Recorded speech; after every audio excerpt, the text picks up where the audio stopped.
Muy buenos días. Muy buen día, profe. ¿Cómo van las cosas? ¿Bien o no? Bien, gracias a Dios. Eso está muy bien, está muy bien la gente positiva. ¿Cómo va todo? Bien, señor, bien. Bueno, vamos aquí a ver, a mirar la lista de estos ingenieros. Andrea Alejandra.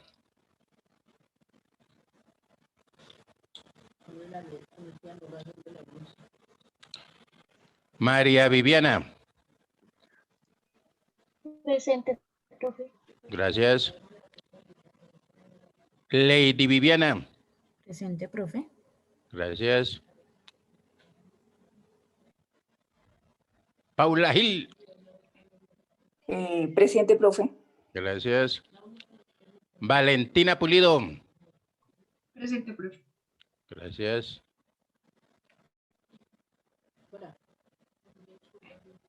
Laura Carolina. Muy buenos días, profe, presente. Gracias, buenos días. Mary Teresa. Buenos días, profe. Buenos días. Gracias. Y Jennifer. Buenos días, profe, presente. Buenos días, gracias. Muy bien. ¿Cómo vamos hasta ahí? Muy bien, muy bien, profe. Así como decía, hasta ahí bien porque no hemos arrancado, ¿sí o no? Bueno, espérenme un momentico.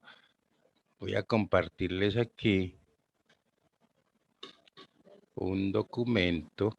Es que ayer Viviana, la tocaya me hizo una consultica, entonces pues consideré que era prudente también como de pronto puede haber la inquietud no solamente de ella, sino de más personas. ¿Listo? Entonces, aquí le preparé un pedazo por aquí que se hizo. Un documentico para que miremos una cosa. Básicamente lo que ella me estaba consultando era acerca de la sanción por extemporaneidad. ¿Estamos de acuerdo, Viviana? Sí, profe. Ok. Entonces, ojo a lo siguiente. Esa sanción, yo le coloqué a ella, pues, la sanción de extemporaneidad, digamos que básicamente lo que es esa sanción cuando de pronto yo tenía que declarar, ¿cierto? Pero no tenía impuesto a cargo, o también se presentaba la situación de que en un momento determinado, ¿cierto? La sanción fuera inferior, o sea, yo le di básicamente el dato de lo que era la sanción mínima. Pero para eso tenemos que tener en cuenta dos cositas. Entonces, ¿qué es la sanción por extemporaneidad?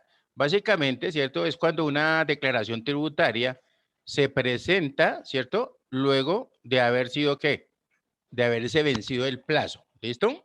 Por eso habla de extemporánea, fuera de tiempo. Y ese plazo, pues obviamente fue establecido por el gobierno nacional, ¿cierto? Y en ese caso se debe proceder a liquidar y a pagar una sanción que se denomina así, ¿no? Sanción por extemporaneidad. También hay otras sanciones por corrección de declaraciones, hay sanciones por no presentación de información exógena o por no envío de información, etcétera, etcétera. Pero aquí vamos a hablarle básicamente de lo que es esa extemporaneidad y sobre todo enfocada a lo que es el impuesto sobre la renta. Sí, es sobre el impuesto sobre la renta, ¿cierto? Declaración de renta, ¿sí o no? Sí, señor. Bueno, el Profe, primer paso... y Sí, hay cuando hay impuesto a cargo y cuando no hay impuesto a cargo, ¿cierto? sí, tranquila, déjeme termino ya, claro. Por eso les voy a decir, yo les estoy dando un esquema general, porque eso requiere estudio, eso no es así nomás de que ya me senté y hice esto, sino que para que te comprendan un poquito, pues obviamente más adelante en impuestos profundizarán eso, ¿listo? Como para darle resolverle la inquietud. Entonces, cuando yo hablo, ¿cierto? El primer paso que yo debo hacer es determinar, ¿cierto? El tiempo de extemporaneidad, ¿cierto? ¿Qué es eso? Básicamente el tiempo transcurrido después de que se venció el plazo, ¿cierto? Para declarar, ¿hasta cuál día? Hasta el día en que yo la vaya a presentar. Si digamos que mi tiempo para presentar la declaración era el 12 de enero, ¿correcto? Entonces llegó, bueno, hoy estamos a 27, quiere decir que llevo 15 días de extemporáneo, ¿no? Si la voy a presentar hoy, pero yo calculo los días y me dicen, me dieron 15, pero resulta que la norma es clara y dice que no debo pagar es mes o fracción de mes. ¿Qué es eso? Que si me están dando 15 días, yo debo pagar por lo menos un mes de sanción de extemporaneidad. ¿Hasta ahí vamos? Sí, señor.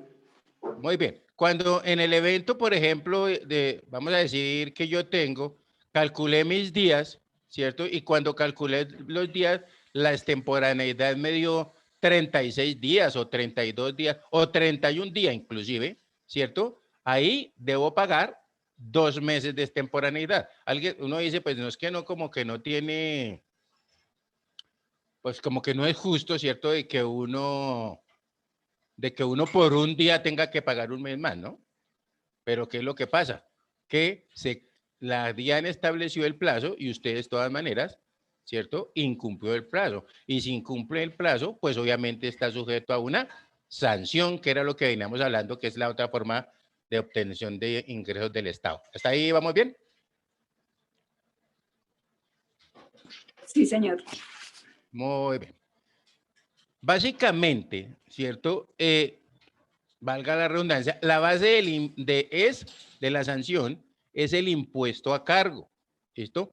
Pero si la declaración no arroja impuesto a cargo, ¿correcto? Entonces, digamos, la base de la sanción será el monto total de los ingresos brutos, ¿cierto? Obtenidos durante el periodo declarado. ¿Listo? Que ahí es donde se pone eso complicado, ¿sí o no? Porque recuerden que yo puedo tener, vamos a decir que de pronto mis ingresos fueron de 1.000 millones y los costos fueron de 990 millones, o sea que me gané 10 millones. Así redondeando, ¿no? Sobre esos 10 millones tendría yo que pagar, calcular la sanción. Pero si resulta que no me dio cero o me dio pérdida, ¿puede pasar o no? Que en lugar de darme utilidad me dé pérdida Claro, en mi obvio. declaración. Claro, puede darme pérdida. Entonces, en ese caso, no hay impuesto a cargo. Luego entra a ser la base para la sanción el total de los ingresos brutos. Obviamente son otros porcentajes, pero hay que tener cuidado con eso, porque, digamos, los ingresos brutos, los 1.000 millones de pesos, es una base bastante alta con respecto a los 10 millones que en el caso de haber tenido impuesto a cargo. ¿Listo? Muy bien. Ahora, si fuera eso, puede ser que yo no haya tenido ingresos. ¿Puede pasar o no? Claro, también puede ser. Entonces, ¿qué tengo que entrar? Debo entrar, ¿cierto? A calcular la base para la sanción, o más bien, la base para la sanción será el patrimonio líquido del año anterior, ¿correcto? Generalmente, o lo que uno más ve, es que hay impuesto a cargo, ¿cierto? Así sea pequeño, y no por desconocimiento, porque no le quedó tiempo, se le pasó, porque muchas veces puede pasar eso, ¿cierto? No presentó la declaración, entonces generalmente siempre se presenta el problema es cuando hay impuesto a cargo, ¿listo? Pero ahí tenemos eso. Obviamente, vuelvo y repito, las sanciones o los montos o las tarifas serán diferentes. Muy bien. Pero, Entonces, profe, recuerde que es importante, espérame, termino la idea, porque es que si no, no hacemos nada. Vuelvo y repito, yo no estoy en clase de aritmética del impuesto, sino de legislación tributaria, sino que una consulta que me hicieron y yo creo que para todos les sirve esto que estoy diciendo. Ahora sí, cuénteme ahora sí. no, profe, que su merced, pues casi siempre las empresas sí han impuesto a cargo, pero por ejemplo, como la base de las personas naturales es distinta, casi siempre, o sea, cuando son pequeños, normalmente no hay impuesto a cargo. Entonces, No, porque a mí pero me... porque ¿qué es Señor. lo que pasa? Le voy a decir, cuando usted es bueno en contador o eso, usted tiene que mirar. Generalmente, digamos, cuando no hay impuesto a cargo, ¿cierto? Es porque generalmente me han hecho algunas retenciones. Recuerde que la ley 1607 de 2012 ya también publicó que nosotros podemos reclamar eso o que la DIAN está haciendo esas devoluciones, que anteriormente eso quedaba como si fuese el impuesto a cargo. ¿Sí me No, entiende? pero sí, Entonces, yo entiendo. espérame un momentico, sí se pueden presentar, vuelvo y repito, claro, pero en este momento lo que les estoy diciendo, ¿cierto? Es que fundamentalmente, ¿cierto? Siempre, o generalmente lo que yo he visto, ¿cierto? En las organizaciones siempre hay también impuesto a cargo y lo que más se presenta, esas diferencias o más bien esas omisiones o esa extemporaneidad en las declaraciones es por desconocimiento de las personas. No se enteraron bien, no miraron las estas, no hicieron las consultas y entraron en ese de pronto rol de lo que son los ingresos, los movimientos en las cuentas corrientes o de ahorro. ¿Sí me entienden? Es eso básicamente lo que muchas veces genera que la persona tenga que declarar. ¿Listo? Ahora sí, sígueme completando. Profe, lo que pasa es que infortunadamente yo tuve un caso de esos hace como unos 20 años, ¿sí? Resulta que una persona no había declarado la renta oportunamente, ¿sí? Una persona natural, pero como las personas naturales, es decir, a partir de 90 VTs, por ejemplo, o de 20 VTs, no recuerdo bien, es que generan el impuesto. Normalmente el impuesto es 0, o sea, solamente presentan la renta, ¿sí? Por eso, Entonces, no. Espérate para que no se me enrede el personaje. No vamos a hablar de VT y esas vainas ahorita, ¿para qué? Simplemente la persona tenía o no tenía la obligación de declarar. No no, hablemos de eso sí, porque lo no, que estás sí, diciendo está totalmente distorsionado de lo que está no, actualmente, ¿sí me entonces, entiendes? no, profe, entienda usted, tranquilo, no hay Pero problema. la idea es ¿cuál? La idea es que no hablemos de VT, sino la persona estaba obligada a declarar y no declaró. Sí, eso es lo que nos quiere decir, ¿sí o no? Pues claro que estaba obligado a declarar porque los ingresos superaban el tope, es decir, había una de las condiciones para que declarara, ¿sí? Listo, correcto. El problema es que no lo hizo oportunamente, le tocaba en abril y se acordó en diciembre porque necesitaba un crédito, porque, bueno, ¿sí? La persona para eso debía cumplir unos requisitos y eso le estoy hablando hace 20 años, tenía que haber pagado toda la parte de seguridad social, incluidos los parafiscales, ¿sí? Resulta que la persona no solamente había pagado salud y resulta que yo tuve que viajar y esa declaración la hizo un contador diferente. Realizó la declaración como si esa persona fuera una persona jurídica, es decir, que sobre el impuesto, la utilidad generó un impuesto, ¿sí? Y obviamente confundió, sí, la persona liquidó la renta como si fuera una persona jurídica y siendo una persona natural. La DIAN escribió como en abril, ¿sí? Y dijo que le escribió al contribuyente y le dijo que hiciera pidiera un pago de devolución por pago de lo no debido, ¿sí? Porque había pagado un dinero que no estaba obligado, ¿sí? Entonces, pues el señor fue y me amenazó porque resulta que no era una persona que estaba ejerciendo una actividad lícita. La persona fue y me amenazó, me dijo, si la DIAN viene a revisarme los documentos y esa cuestión, yo no respondo, ¿sí? Entonces, se imagina el problema, o sea, eso es una cosa grave. Entonces, sí, claro. Fui a la DIAN y le pregunté a la persona ya de evoluciones, ¿sí? Y me dijo que la persona que había hecho, dijo, no, lo que pasa es que este contribuyente actuó de mala fe, porque resulta que liquidó un impuesto cuando no tenía, cuando no estaba obligado, pero él lo que estaba haciendo era ocultando una cuestión, porque resulta que el impuesto lo tenía que pagar el impuesto sobre la utilidad, ¿sí? Calcularla sobre la utilidad, pero resulta que esta empresa no estaba, persona natural no estaba obligada a pagar impuestos. Por lo tanto, la sanción es sobre los ingresos. Imagínense, o sea, era diferente, la sanción daba como 5 millones de pesos en ese tiempo. Entonces dijo, la sanción es esto y tienen solamente un mes para pagar o para solucionar el problema. O sea que le alcanzó a llegar requerimiento especial ¿o qué? Le llegó un requerimiento, como una invitación, pida pago devolución por pago de lo no debido. Entonces yo lo que pude solucionar ese problema, pero me tocó ir a revisar y ver si el señor, si los gastos que habíamos deducido, si eran procedentes o no. Entonces, resulta que me miré y efectivamente el señor no había pagado para fiscales ni nada. Entonces, lo que hice fue quitar los gastos y dejar para que me generara impuesto, ¿sí? Entonces, inmediatamente me generó impuesto a cargo porque, es decir, yo no tuve, quité los gastos deducibles todos, ¿sí? Sí. Y entonces automáticamente me daba un impuesto a pagar. Y ahí sí, calcular sobre el impuesto la sanción. Ok.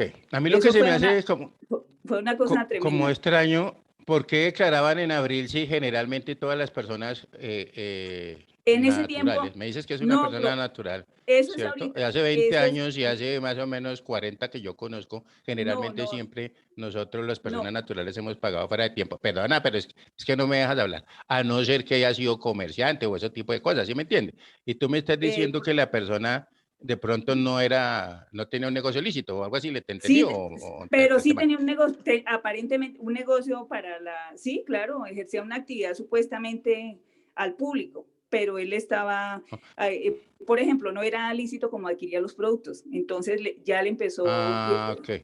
sí, entonces el Claro, problema es, ya. sí, claro, en ese tiempo era en abril, no, pues es que yo le estoy diciendo cosas reales, profe. Hasta hace un tiempo, No, no, es no, no, que no. se vence el Tranquila de que agosto. es que no se olvide que no se le olvide que yo también tengo 60 años y yo Sí, también más o exacto. menos conozco impuestos. Entonces lo que te estoy diciendo es que Sí. generalmente todos los vencimientos de las personas Pero naturales ahora, no siempre, bueno, de tranquila, hace no 20 peleemos por años eso para porque acá, no sí, peleemos de eso porque su María tiene mejor memoria que yo, no se preocupe. Entonces, mire, lo importante es que eso que está hablando aquí también Paula, es importante que lo tengamos en cuenta, ¿cierto? Porque lo que le alcancé a interpretar es que hay que tener mucho cuidado también con quién se está, a quién se le hace una declaración, por ejemplo. ¿Listo? ¿Y cómo Porque se si hace, yo profe? meto las de caminar, póngame cuidado, si yo meto las de caminar, ¿cierto? O tengo un error en esa declaración y de pronto la persona está por allá metida en cosas raras, lo que tú dices, me Sí, pueden llegar a amenazar y hasta puedo perder la vida. Eso no nos digamos mentiras, porque eso es es uno de verdad. los riesgos inherentes a nuestra profesión. ¿Está claro? Entonces, ¿cómo se da uno cuenta? Pues eso, por eso es que uno tiene que, desafortunadamente, nosotros a veces alguien nos dice que si les hacemos una declaración y salimos corriendo a hacérsela sin conocer a la persona. Entonces yo prefiero siempre conocer a la persona, investigar un poquitico quién es, ¿cierto? A qué negocio se dedica y ahí sí procedo a hacerle, porque es que si no, eso se puede meter en un inconveniente. O si yo no tengo el dominio del tema, mejor no me meto a hacerlo. ¿Sí me entienden? Es como una recomendación que les doy, ¿no? ¿Listos? Sí, claro, profe. Es Bueno, es entonces, Gracias. un tema muy delicado. sí, para todos que tengan mucho cuidado con eso, porque a veces, no, es que eso es fácil hacer una declaración. Yo no sé si ustedes también se dieron cuenta que ahorita hay un software, creo que es el Bancolombia, yo no sé qué banco por ahí que dice que cobra 80.000 pesos por una declaración. Bendito sea mi Sí. Dios. ¿Sí me entiende? Entonces que hubo, incluso a través del Instituto Colombiano de Contadores Públicos, ¿cierto? Digamos, nosotros también, o a través de Don Hugo, él presentó ¿cierto? Como una querella contra ellos, porque pues igual, si uno mira, está afectando la profesión nuestra, ¿cierto? Porque muy seguramente, no, no, pague usted 80.000, ¿cierto? Y el cliente que uno tiene, que tiene cualquier cantidad de millones, y uno le cobra 5 o 6 millones de pesos por una declaración, ¿qué va a pensar que está haciendo uno? ¿Que lo está qué? Sí, que lo está robando. Exacto. Entonces eso iba en contra de la profesión y eso y por ahí un poco. Y eso fue hace más o menos unos 3 años, Sí. no es muy viejo. Ujú. ¿Listo? Entonces hay que Sí. tener mucho cuidado con esto, para que nosotros no, lo que les digo, si vemos que no estamos en la capacidad de hacerlo, no lo hagamos. Ahora, si lo va a hacer, tiene que estudiar. Y si tiene que estudiar, eso vale, discúlpeme que les diga. Alguien me dice, pero es que usted es el más costoso de todo, pues yo prefiero no hacerle la declaración. Para hacer una declaración de 200.000 pesos, prefiero no hacerla. Yo no, eso me gasto en el lado de Claro. la nieta. Eso, profe, eso es. Porque Sí, la no soy gente así. cree que hacer una declaración es cualquier cosa y no, es una Ujú. responsabilidad muy grande. No, y uno tiene que demorarse leyendo las nuevas normas y toda esa cantidad de trabas que le ponen a uno, eso hay que trabajarle, hay que estudiarle a eso. Pero pues vuelvo y repito, como la ve sencilla porque no es sino llenar unos datos en un formulario, pero hay que leer también normatividad que existe. ¿Listo? Para tener, bueno, de todas maneras, ahorita también les voy a compartir a otro colega para que él nos dé unos mensajes. Pero sobre todo me quería también aclararle, ¿cierto?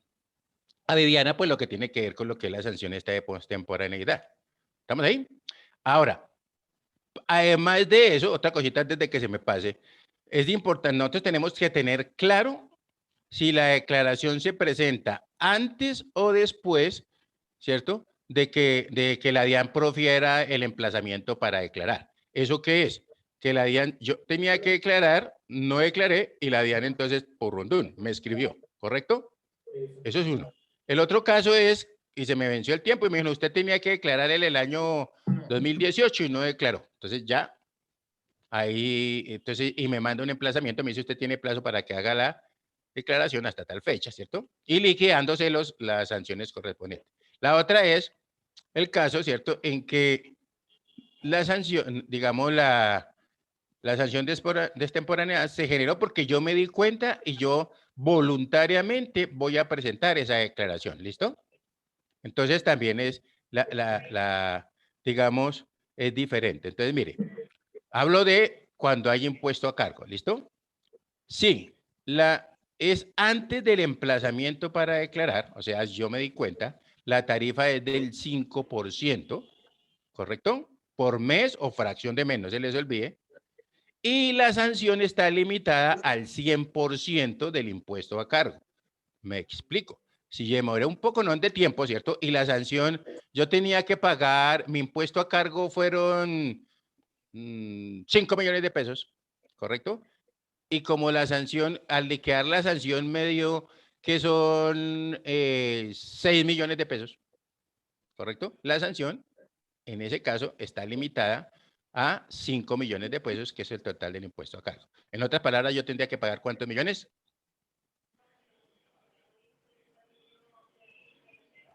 Muy bien, 5 del impuesto más los 5 de la sanción, o sea, tendría que pagar 10 millones. ¿Estamos claros ahí? Sí, señor. Bueno, ahora, si fue después del emplazamiento, ¿cierto? Después de que la DIAN me dijo que yo tenía que declarar, que no me hiciera el loco, ¿cierto? La tarifa es del 10%, ¿listo?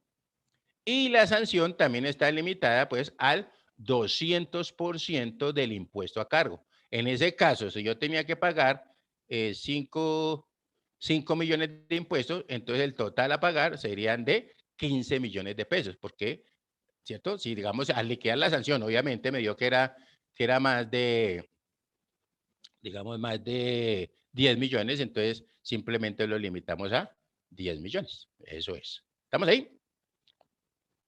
De todas Sí, maneras, para todos estos casos en el estatuto tributario, en el 1625, el decreto único tributario, ahí uno encuentra también en todo lo que es la parte del procedimiento de esto, y uno busca las sanciones y se puede enterar un poquito más. ¿Estamos ahí? De todas maneras, pues ustedes, no sé si les toque conmigo, con quién les toque, pero en la parte de impuestos se profundiza sobre esto.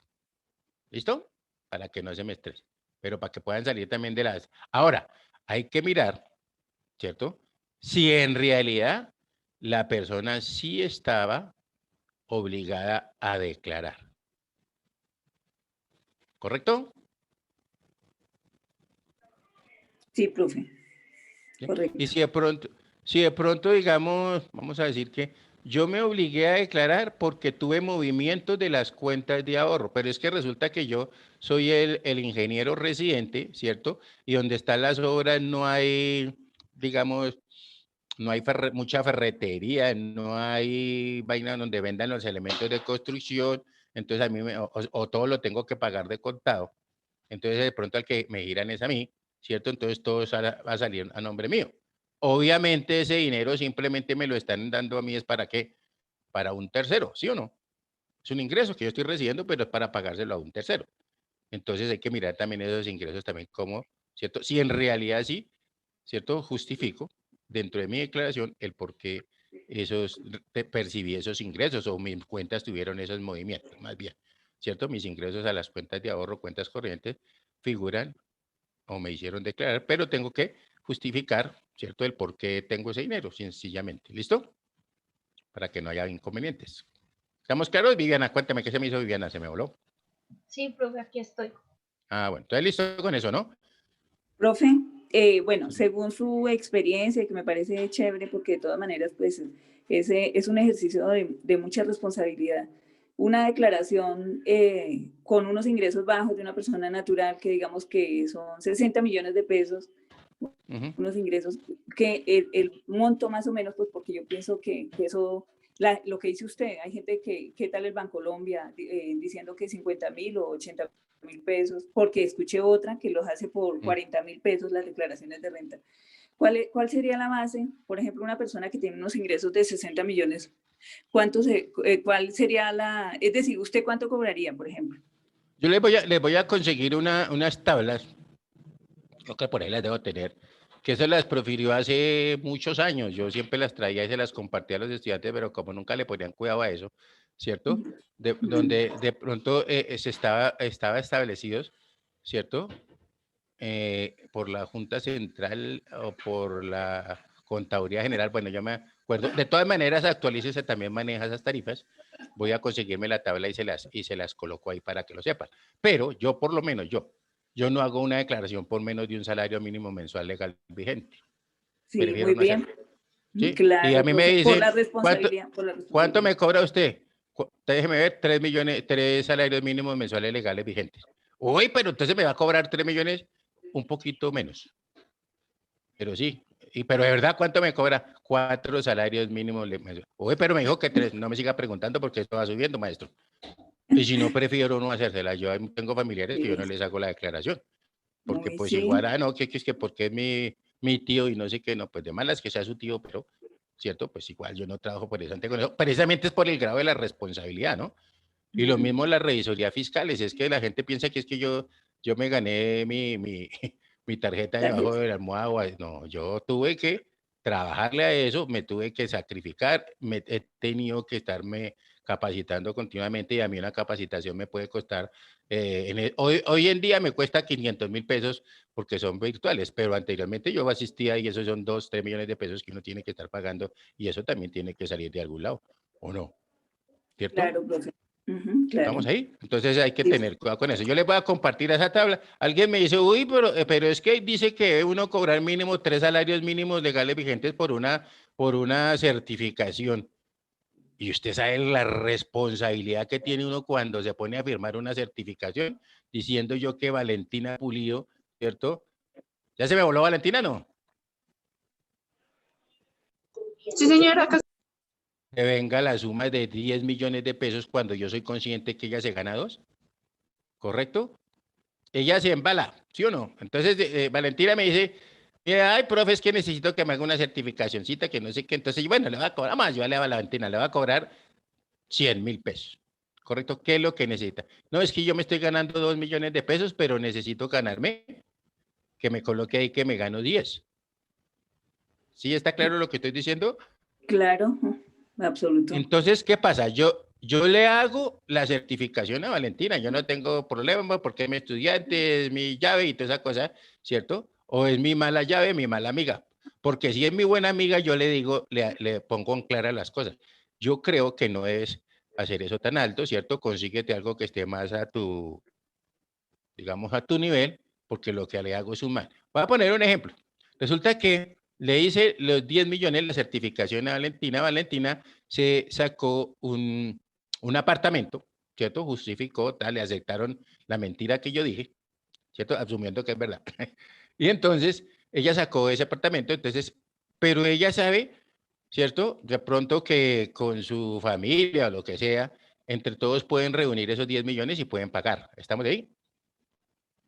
Entonces, digamos, para la base, recuerden que uno en arriendo debe gastar o en cuota de vivienda máximo el 30% del salario. Si gasta el 31%, créame que se va a ver un poquito apretado. ¿Estamos ahí? Partiendo de todos esos límites. Bueno, entonces resulta que Valentina cumplió el primer mes, el segundo mes, al tercer mes se colgó, ¿cierto? Pagó tarde, al cuarto mes ya no pagó, Si no pagó el cuarto mes, ya, si no paga uno un mes, mucho menos va a pagar dos, ¿o no? ¿Sí o no? Claro, profe, claro, obvio. Entonces, está más apretado. Entonces, ¿qué pasa? En un momento determinado, ¿cierto? De pronto yo llegué, a mí en el banco, yo fui el que autoricé, o un amigo mío más bien, autorizó el préstamo de Valentina y resulta que se dio cuenta y comienza a analizar. Y entonces dice, déjeme ver la carpeta de Valentina. Ah, pero ella venía, uy, ¿quién firmó este certificado? ¿Quién es este señor?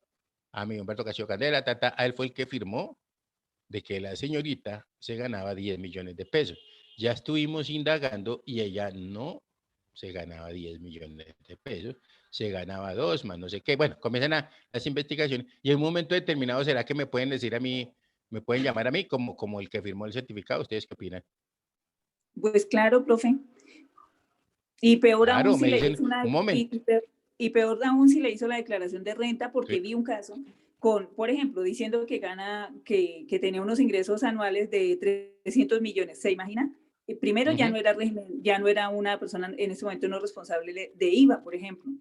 Correcto. Mejor dicho, eso es un compendio de conocimientos para hacer una cuestión de esas. Yo sé de un caso, casualmente en algo tributario también, y resulta que la persona le hizo la declaración de renta y la DIAN empezó a presumir, es decir, a presumir Presunción. que tenía A presunción de presunciones, ingresos. sí. Y cuando menos le llegó una carta diciendo que le debía 1.000 millones a la DIAN. ¿Se imaginan? Allá llegó ese caso y ya Sí, no sabían qué claro. hacer. Ya no sabían qué hacer porque dijo, No. porque primero sobre eso ya había IVA. Se meten un montón de impuestos porque ya estaba el IVA, la renta, y la DIAN le estaba diciendo, usted me debe 1.000 millones de pesos. Y la señora dijo, no, es que un contador me hizo llorando, toda desesperada porque le iban a quitar pues, su patrimonio. Entonces hay que, pues les digo, hay que tener mucho cuidado con eso, ¿no? Porque recuerden que hablábamos del principio de la no confiscatoriedad, pero la no confiscatoriedad hace relación es al tributo, no a la sanción. ¿Estamos claros? Recuerden que ahorita, por ejemplo, las sanciones que han salido por el UGPP, ¿cierto? La Unidad de Gestión Fiscal y Parafiscal, ¿cierto? Acuérdense que han salido unas empresas que, digamos, han tenido que liquidar una empresa por las sanciones tan altas que hay, ¿correcto? Entonces uno tiene que tener mucho cuidado en eso. Esto no es difícil, es de ponerle cuidado, ¿correcto? Yo a veces a mis asistentes les digo, mire, suelte ese celular, hermano, si no está trabajando en esto, porque usted en cualquier momento se puede equivocar en una cifra, no nos damos cuenta y ahí estamos metidos en un problema todos. Entonces hay que tratar cada cosa a su lugar. ¿Por qué se los digo? Porque yo sé que, no, ustedes no, son otros. Muchas veces uno está hablando de estas cosas y les parece que eso no les sirve, ¿cierto? Y estoy chateando, estoy hablando con el novio, con la novia, con lo que sea, ¿cierto? Y de pronto se pierden estos momentos que me parecen que son momentos en que podemos compartir mucha información y que todos podemos aprender de todos. ¿Estamos claros? Entonces hay que tenerle mucho cuidado a eso. ¿Correcto? Sí, profe. Después les echo el cuento de todo lo que le pasó a los lecheros, ¿cierto? Porque los lecheros también se metieron en un problema, pero eso fue a nivel Bogotá. Entonces, cuando uno dice, claro, miremos esta cuestión, ya, digamos, aunque no se ha erradicado esa ilusión y esa evasión totalmente, pero ya es más difícil, porque ya hay cruce de información también entre las entidades públicas, ¿correcto? Si yo declaro ingresos por la DIAN de 3.000 millones, se supone, y mi sitio de operaciones es Bogotá, se supone que yo tuve que haber pagado, ¿cierto? Industria y comercio también como en base en esos ingresos, ¿sí me entiende? Entonces ya comienza uno a mirar una cantidad de cosas. Pero bueno, dejémosle algo de impuestos, si no después quién se los aguanta, ¿sí o no? ¿Estamos ahí? Estamos ahí, profe.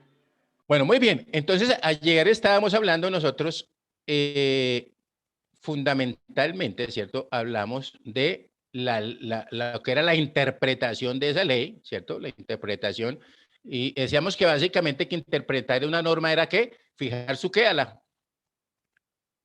Literal y ver el espíritu de la ley, del que hizo la ley. El contenido de la ley y el alcance, hasta dónde va, ¿cierto? Eso es fundamental. Y entonces decíamos que había una interpretación que era la interpretación literal, que era la que se ceñía o se ajustaba al contenido de las palabras de la ley, ¿no? Y en cambio había también otra interpretación que era la extensiva, lógica o racional, ¿cierto? Que decíamos que era la que trataba de buscar ese espíritu de la norma. ¿Qué intención tuvo el legislador al expedir esa norma, por ejemplo? ¿Estamos ahí? Porque Sí, recuerde señor. que cuando se expide una norma también, por ejemplo, cuando hablamos de esas medidas que se ubican en frontera, ¿cierto? Cuando sale una ley que dice, ahora debemos de pagar un impuesto, ¿cierto? Del 2% para productos que sean de nacionalidad peruana o ecuatoriana, por decir algo. ¿Listo? ¿Cuál es la base? Entonces, el manifiesto, ¿cierto? O la liquidación de importación. Entonces, con el base en esa se le cobra el 2% o algo así. Y es buscando medidas para proteger a qué, ¿cierto? Decíamos que crear barreras impositivas, ¿se acuerda cuando hablábamos de la relación del derecho tributario con el derecho internacional? Básicamente es para crear, ¿qué? Unas barreras para proteger el desarrollo económico del país, ¿cierto? Que se puede ver afectado en un momento determinado.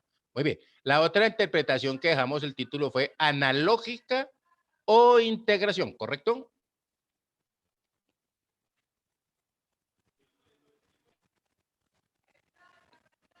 ¿Lo sorprendí que los dejemos?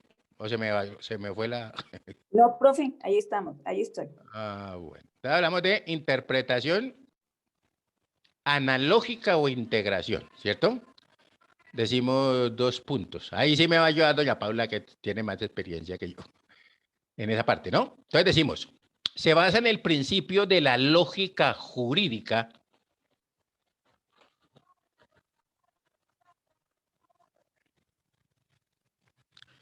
de que no puede haber vacíos en el derecho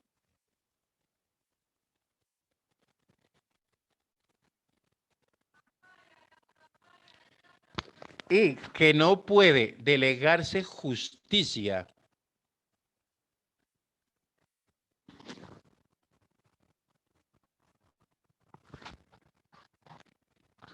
con el pretexto de que no existe norma aplicable al caso. No, para este mal.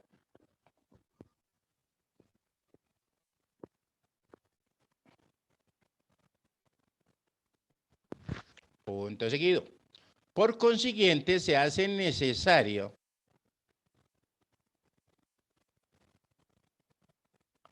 aplicar otra ley, que regule materias semejantes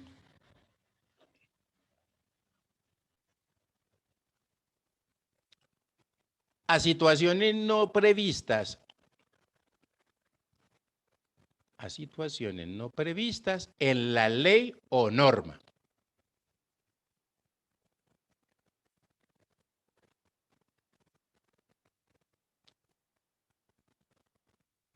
¿Listo? ¿Eso qué es básicamente? Pues resulta que cuando yo digo que el ejemplo más claro, de pronto hablemos de un contrato de prestación de servicios. ¿Listo? Cuando yo hago un contrato de prestación de servicios, en una cláusula le llevo y coloco, este contrato no genera prestaciones sociales, por decir algo, ¿cierto? Ya que es un contrato de naturaleza civil, no laboral, ¿correcto? En el caso de que exista o haya alguna controversia entre las partes, ¿cierto? Serán dirimidas ¿por quién? Por el derecho civil. ¿Listo? ¿Estamos claros ahí? ¿Qué opina la señora Paula? Cuénteme a ver si estoy bien ubicado o no. Sí, pues sí, profe. Es decir, lo que pasa es que también la gente configura un contrato de esos. Es decir, dice unas cosas y hay que tener cuidado con esos contratos porque no tienen que cumplirse los 3 requisitos de un contrato laboral. Porque, por ejemplo, si lo obliga a cumplir un horario, si hay subordinación, entonces, pues puede alegarse un contrato de realidad, ¿cierto, Sí, profe? claro. Sí, claro. Correcto. Entonces, el empleador, porque normalmente ahora lo que están haciendo las empresas, el cuento de que es un salario integral, cuando un salario integral, obviamente, las condiciones son otras, que son a partir de 10 salarios mínimos. Entonces, pero la gente dice, no, es un salario integral porque lo escucho, y sobre todo en el medio, como decía usted, las famas, por ejemplo. Entonces la Sí. gente dice, no, yo le pago 2 millones de pesos, pero es un salario integral, cuando eso no tiene, sí, Exacto. o un contrato de servicios y así no es.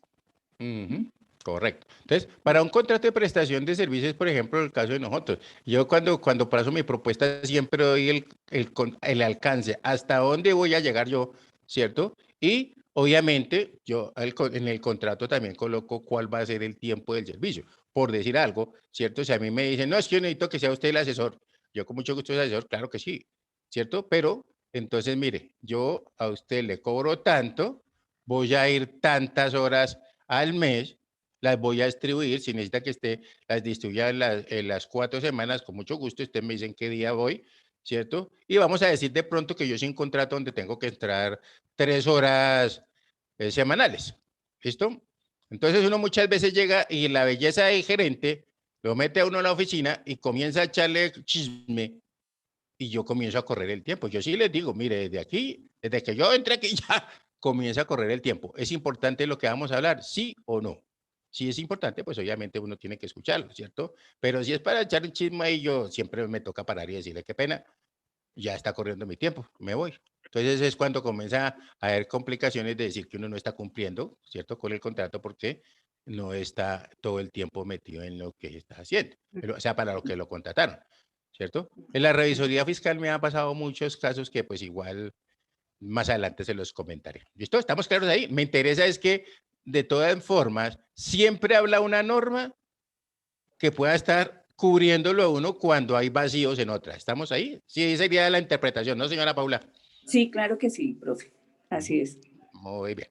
Ahora vamos a la otra que se llama la interpretación económica. La 4, póngale 4, interpretación económica. Profe, es que me escribe Jennifer que si porfa la dejas ingresar, que está que la saca y la saca. El internet, No, me imagino. no, pero yo no he sacado esa vieja. Muestre a ver. No, Pero aquí profe, ya está. acabé de ingresar. Es que tengo el internet súper malo y no se me saca y no me deja ingresar y tengo una lucha ahí, Ah, profe. pero mejor, mamita, porque ella está aprendiendo dos cosas, a luchar y a escuchar. ¿Sí o no? No, mentiras. Ni a Es escuchar, que profe, porque estoy escuchando a Sí. medias. de todas maneras, no te preocupes, que es que a veces también en áreas está como mala la señal y también no se les olvide que ya hay mucha gente también estudiando, entonces después esto puede ser por eso. Pero no te preocupes que de todas maneras yo subo la clase ahí para que si de pronto no estoy diciendo que se vaya, ¿no? Sino que si de pronto queda cortan algo Bueno, para que tú profe, la puedas gracias. activar. Ah, ¿Listo? gracias, Es profe. por Nos eso. vemos mañana entonces. Ah, Oscar y con ella. Gracias, profe. ¿Su merced es costeña? Sí, Ah, yo sabía. No mentira. Entonces, no te preocupes que si alguna cosa yo ahí espero o me dices y de pronto cuando estemos tomando notas, profe, me quede en tal cuestión para poderte repetir. ¿Estamos de acuerdo? listo, profe, gracias. Listo, con mucho gusto. Muy bien. Entonces, hablamos de la interpretación económica, ¿cierto? Decimos 2 puntos. Es aplicada especialmente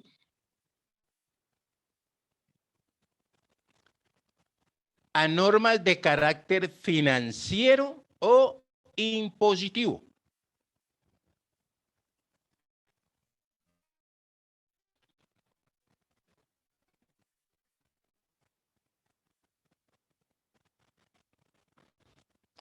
Y que está encaminada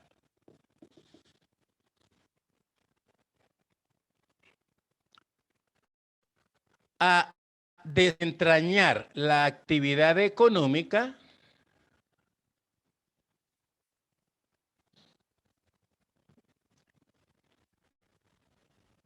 en que se basan las leyes tributarias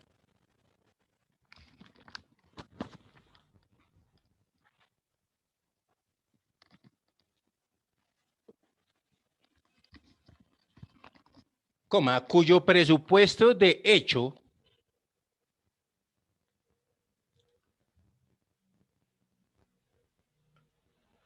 siempre está constituido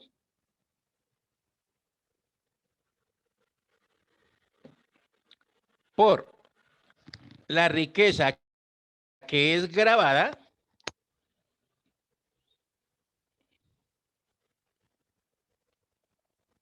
de múltiples maneras y circunstancias.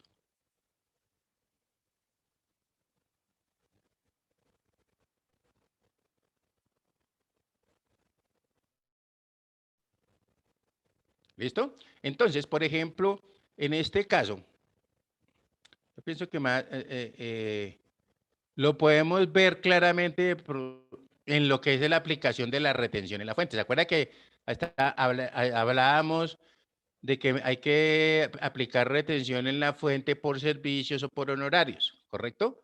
Entonces, pero en realidad, ¿cuál es la actividad económica del señor? Ah, el señor es asesor, es coach o lo que sea, ¿cierto? En el área financiera. Entonces, ese señor, por lo que nos está haciendo, ¿cierto? Lo que hay que pagarle son unos honorarios y la retención es del 10%, ¿cierto? Más el ICA o lo que sea. ¿Estamos? Sí, Ahora, es importante porque yo todavía he escuchado esas aseveraciones que dicen, es que cuando hay más de un concepto en una factura yo tengo que aplicar la tarifa más alta. Eso es falso. Yo me acuerdo que en unos años, hace muchísimos años, sí la norma decía eso, que en el caso de que una factura de un proveedor, ¿cierto? Tuviese, digamos, las descripciones hechas diesen lugar a más de una tarifa, de aplicación de una tarifa, entonces debería tomarse la más alta. Pero eso fue abolido derogado hace muchísimos años, donde dice que si en el caso de que yo presente una factura y haya más de una descripción o de un objeto o de un hecho sujeto a retención, ¿cierto? Se debe estipular las tarifas y las bases necesarias para aplicar las retenciones como deben ser. ¿Correcto?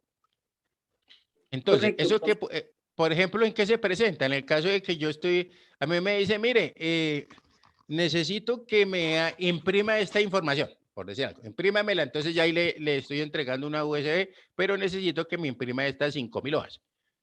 Bueno, entonces tráigame el papel y yo se las imprimo, entonces le cobro el servicio simplemente de impresión. Y es un servicio porque lo que va a hacer impresión porque usted tiene todo, ¿cierto? Entonces resulta que coloco y la papel, no, cómprelo y ahí entonces me lo cobra, entonces, ¿cierto? Dentro de la misma factura. Entonces, valor del papel, tanto, valor del servicio, tanto, ¿correcto?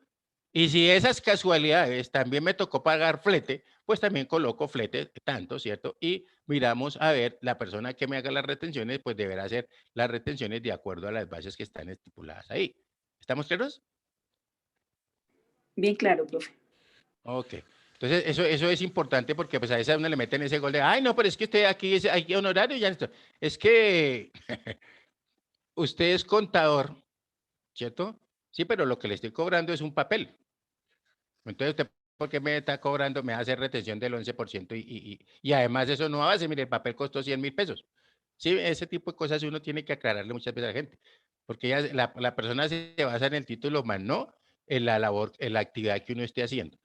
Yo puedo ser contador, puedo ser auditor, lo que sea, pero si lo que estoy pintando es una casa, entonces muy seguramente pues a mí me van a hacer una retención por servicio, ¿sí o no? ¿Será que yo como contador me puedo contratar de pintor? ¿Ustedes qué opinan? Así como está la situación para varios. Sí, así le toca a uno, ¿sí o no? Ahí no hay nada que hacer. Entonces, Todero, pero pues profe. igual, exactamente, ¿qué es lo que quiero dar a entender? De que yo puedo contratarme, además que estoy favorecido por la Constitución Nacional, ¿o no? Allá dice en el artículo 2º, si mal no estoy, dice que yo puedo, ¿qué? Trabajar siempre y cuando, lo que yo quiera, siempre y cuando sea, ¿qué? Lícito. Lícito. Allá está clarito, ¿sí o no?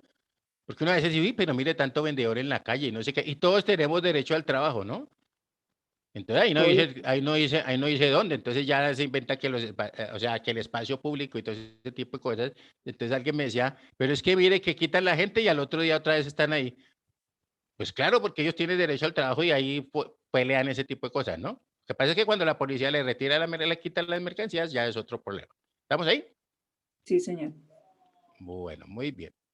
Entonces, uy, espere que se me está pasando aquí.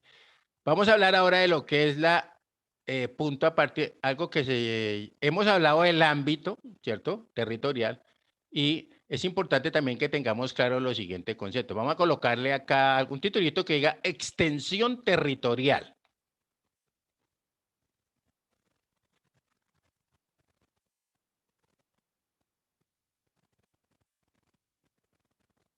Entonces decimos que 2 puntos. Se refiere al ámbito espacial dentro del cual,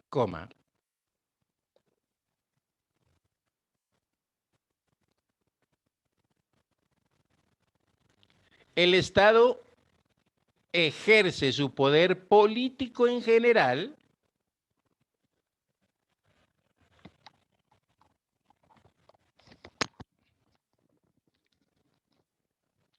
y su poder de imposición en particular. Punto seguido.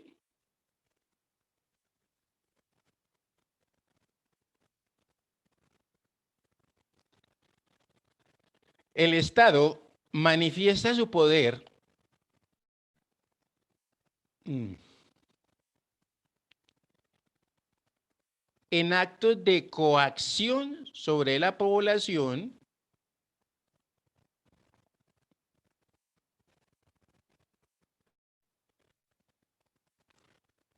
ubicada en el territorio señalado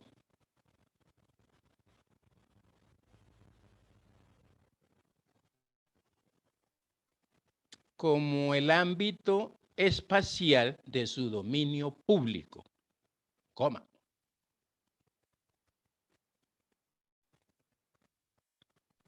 Profe, por favor, me repite lo último.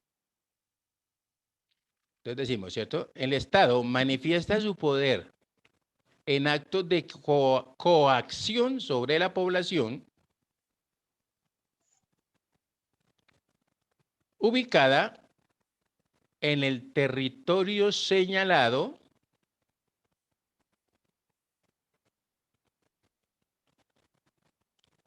como el ámbito espacial de su dominio público, coma.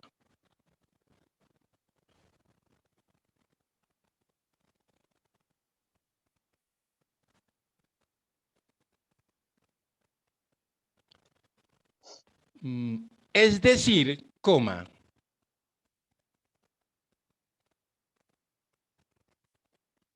que desarrolla su actividad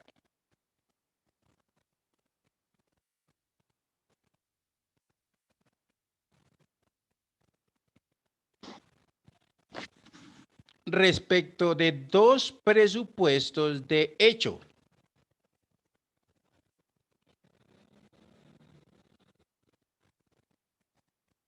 Punto y coma. La población y el territorio.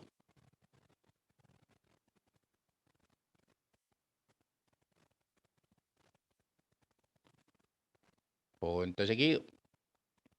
En materia de territorialidad, coma,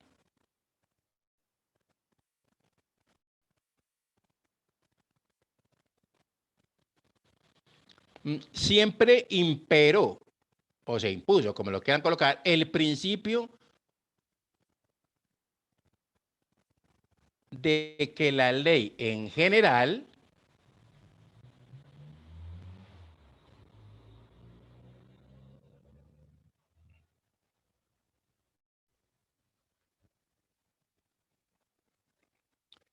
coma, solo rige dentro del territorio, o perdón, dentro de las fronteras, solo rige dentro de las fronteras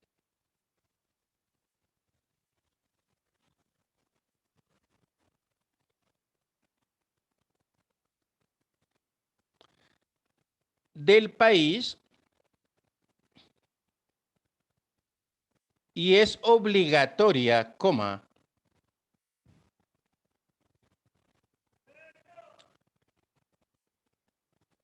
tanto a nacionales como a extranjeros.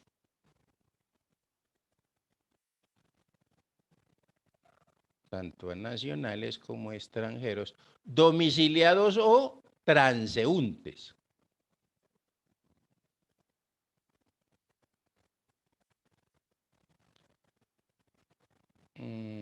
Coma, con excepción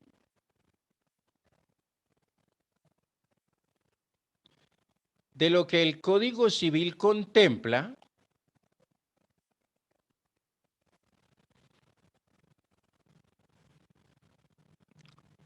como estatuto personal y estatuto real.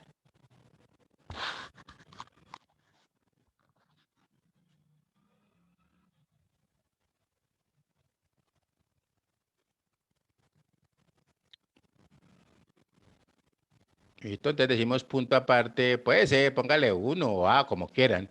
Estatuto personal, 2 puntos.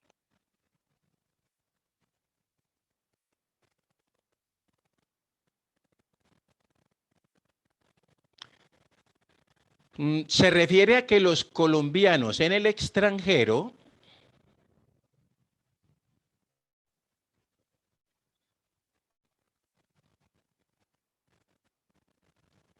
permanecen sujetos a la ley colombiana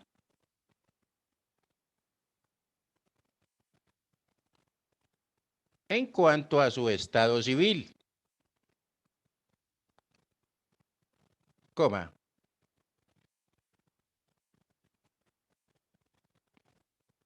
obligaciones y derechos de familia,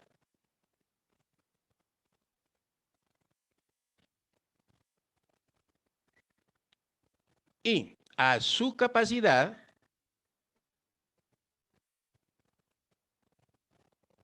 de efectuar contratos que deben tener efecto en Colombia.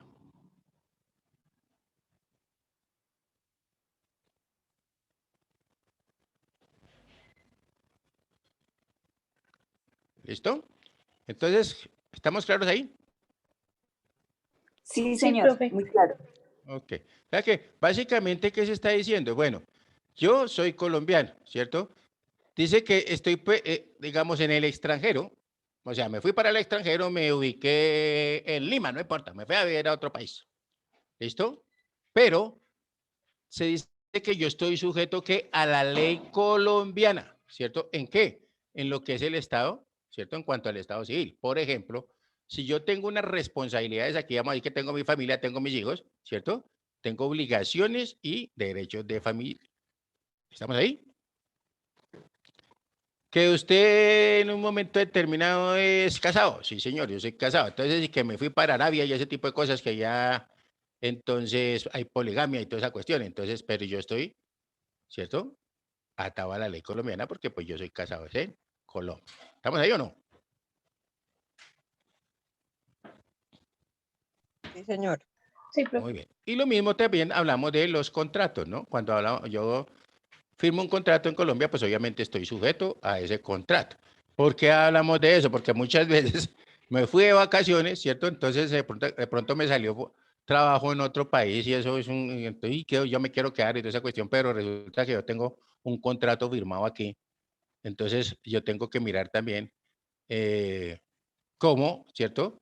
Cierro ese contrato. Además, para no ir tan lejos, mire, los contratos que pasan con los futbolistas, ¿no? Hoy en día con el director técnico de la selección. ¿Sí escucharon de pronto lo que pasó con Rueda, sí o no?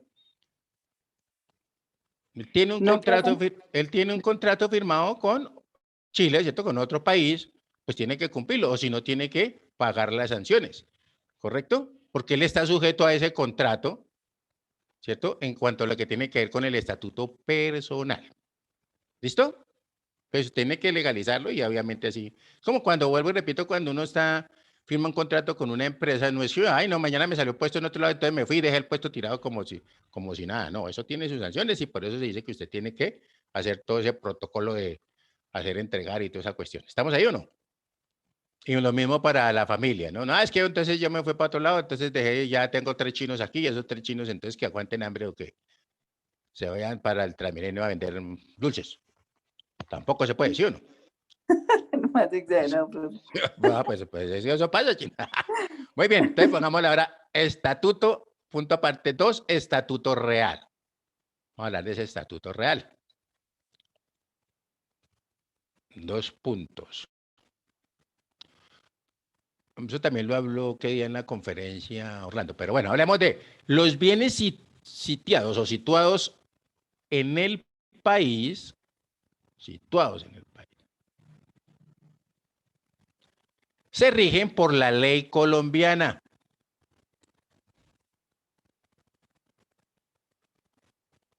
Qué pena, profe, ¿me repite? Los bienes situados en el país se rigen por la ley colombiana. Estamos hablando de el estatuto real, ¿correcto? Coma, aunque sus dueños sean extranjeros y residan fuera del país.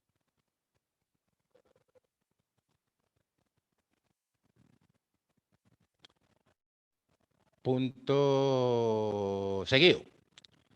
La tendencia en materia tributaria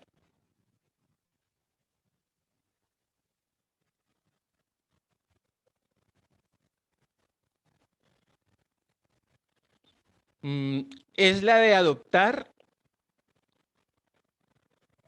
el principio de la territorialidad.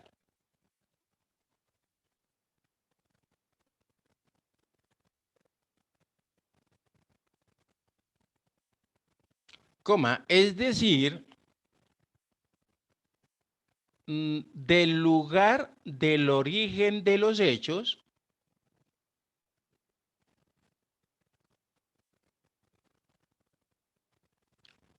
o de la fuente de ellos.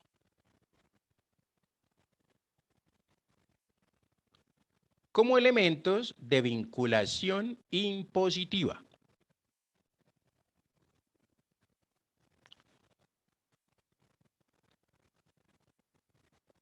Punto y coma.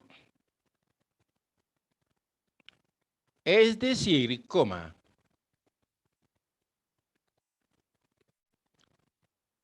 que no es indispensable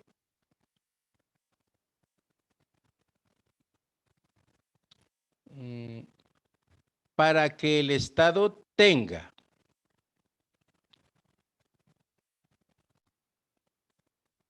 y ejerza su soberanía tributaria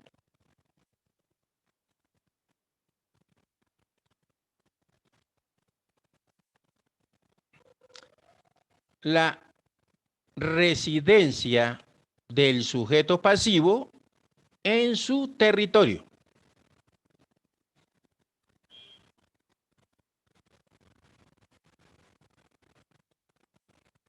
Punto seguido. Es suficiente como norma general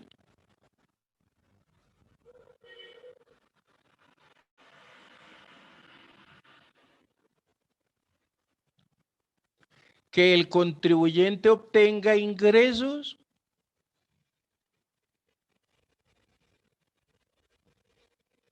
o posea bienes dentro del país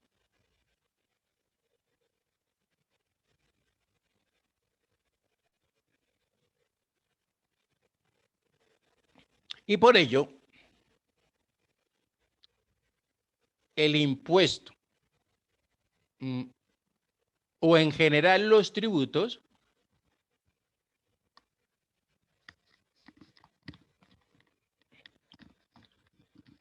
se aplican sobre las rentas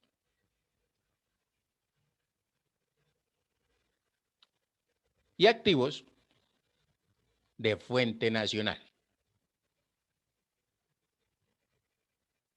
Muy bien. Entonces, pregunta del millón, ¿será que un ecuatoriano puede tener aquí un edificio que lo tenga arrendado y le genere ingresos? ¿Ustedes qué opinan? Claro, profe. Señor, Claro, hay mucha gente, ¿cierto? Incluso mucho extranjero que tiene bienes aquí, ¿correcto? Los tiene produciendo, ¿sí? Y entonces les están generando una renta. Pero también hay colombianos, ¿cierto? Que también tienen sus bienes aquí y esos también les están generando una renta y de pronto con ellos, con esos que están viviendo allá ellos en Miami y todo ese tipo, en los Miami, ¿sí o no? ¿Puede pasar o no? sí, Claro, señor. profe.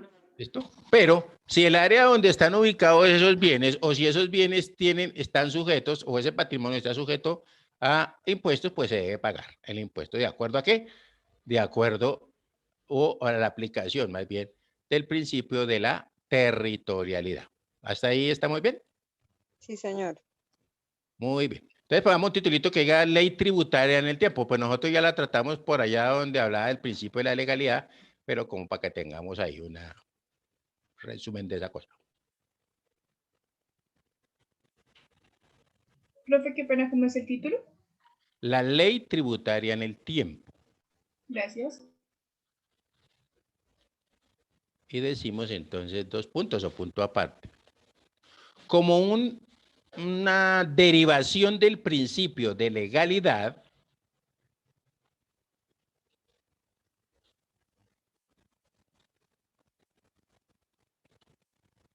coma, la ley fiscal sustancial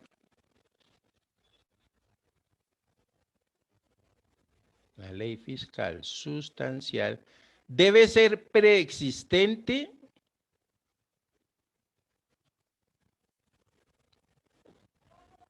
a la verificación del hecho que se considera agravado.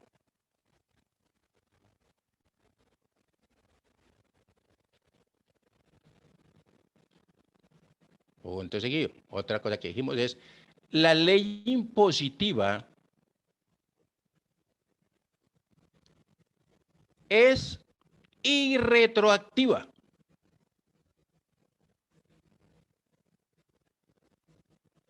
¿Cómo lo son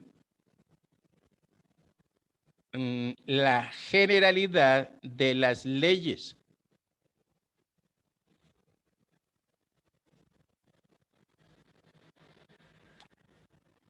Coma. Es decir, coma, que solo pueden aplicarse hacia el futuro, que era lo que hablábamos de que no puede ser, la ley tributaria no puede ser irretroactiva, ¿no? Dentro de los principios. Muy bien. Punto aparte puede ser. Existe retroactividad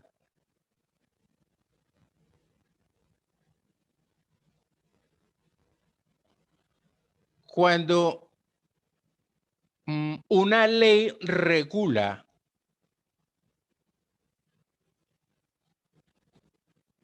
una materia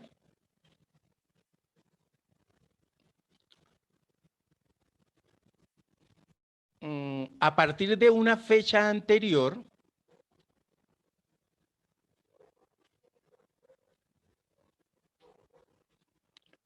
al momento de la iniciación de su vigencia.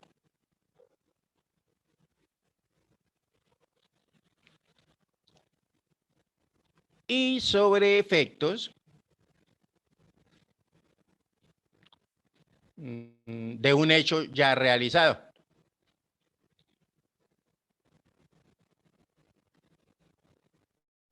¿Listo? Entonces ya dijimos, ¿cierto? Eso es la famosa, la ley tributaria en el tiempo tiene que operar siempre hacia el futuro, ¿cierto? Pero, pongamos punto aparte. También para concretar esta. En cuanto a las normas o a las leyes sancionatorias,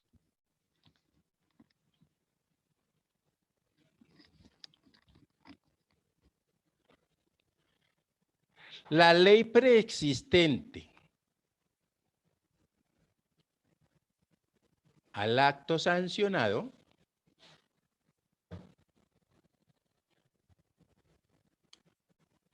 prevalece sobre la posterior.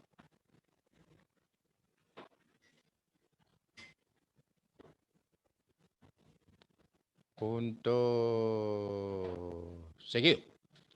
Como principio general,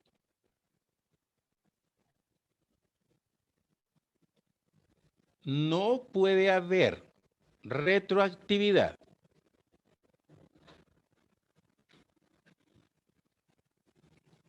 en materia penal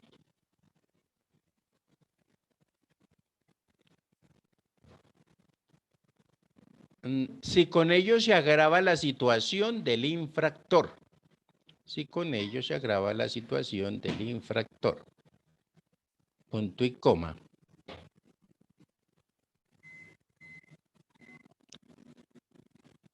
Puede haberlo o puede haberla, ¿cierto? Solamente en lo favorable al infractor. ¿Eso qué es? Ahí que, ¿te acuerdan el ejemplo que dábamos de la persona que se robó el pan?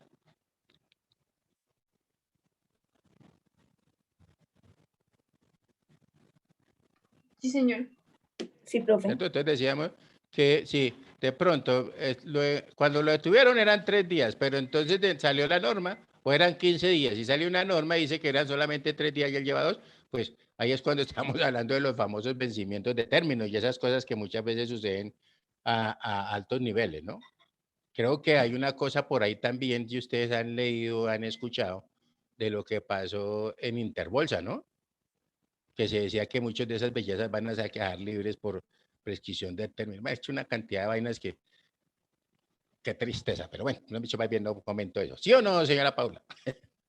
Sí, profe. Y no, y fuera eso, en los programas que tienen radiales, antes fuera eso, el país les debe.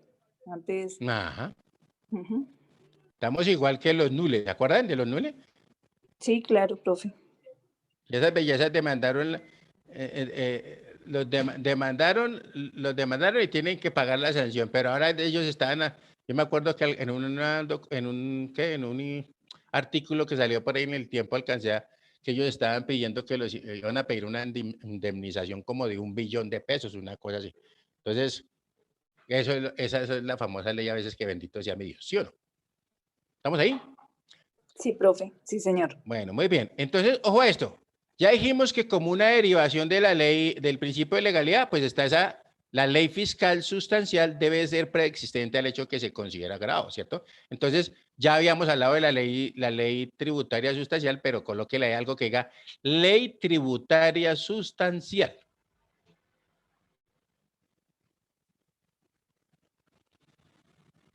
Dos puntos o punto aparte. Determina los aspectos sustantivos de la norma. De la norma o ley, ¿no? ¿Cierto? Como son, 2 puntos. ¿Quién se acuerda?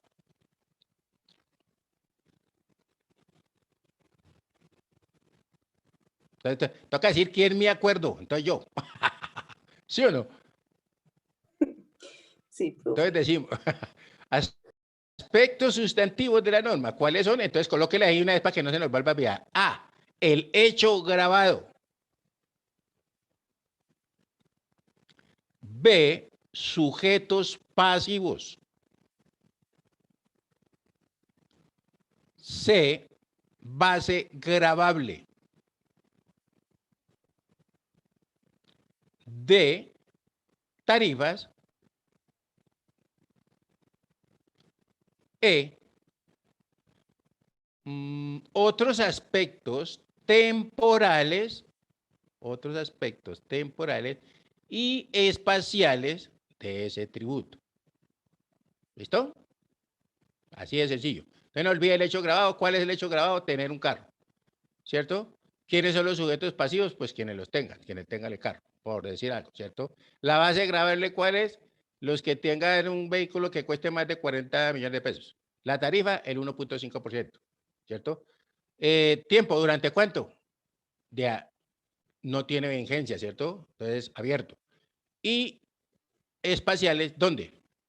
En Bogotá, Colombia, Cundinamarca, etcétera, etcétera. ¿Estamos claros ahí? Sí, muy claro, profe. Bueno, muy bien. Entonces decimos ahí, punto aparte puede decir, así, o nota, como quieran.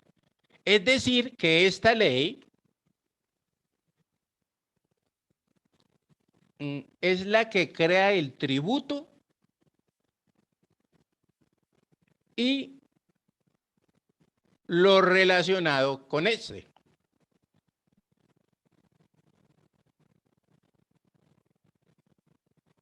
¿Listo?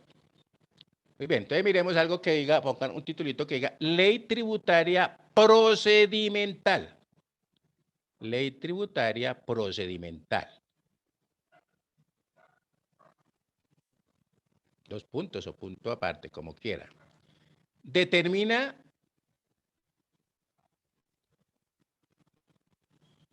las normas que regulan, determinan las normas que regulan las actuaciones del contribuyente.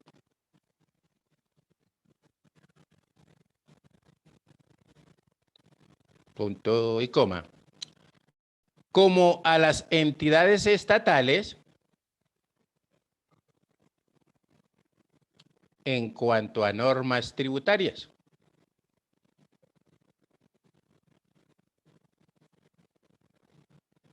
Entre paréntesis podemos colocar presentación, libros de contabilidad. ¿Listo? Muy bien. Entonces, la ley tributaria procedimental. Recuerde que nosotros hablábamos de que en ese estatuto tributario, ¿cierto? Además había una parte que se dedicaba a todo lo que es el procedimiento. Lo que estábamos hablando ahorita, por ejemplo, podríamos, cómo es que determino una sanción de corrección, una sanción de extemporaneidad, cómo debo liquidar el impuesto, etcétera, etcétera, etcétera. Todo eso está contenido básicamente en el URSS, ¿no?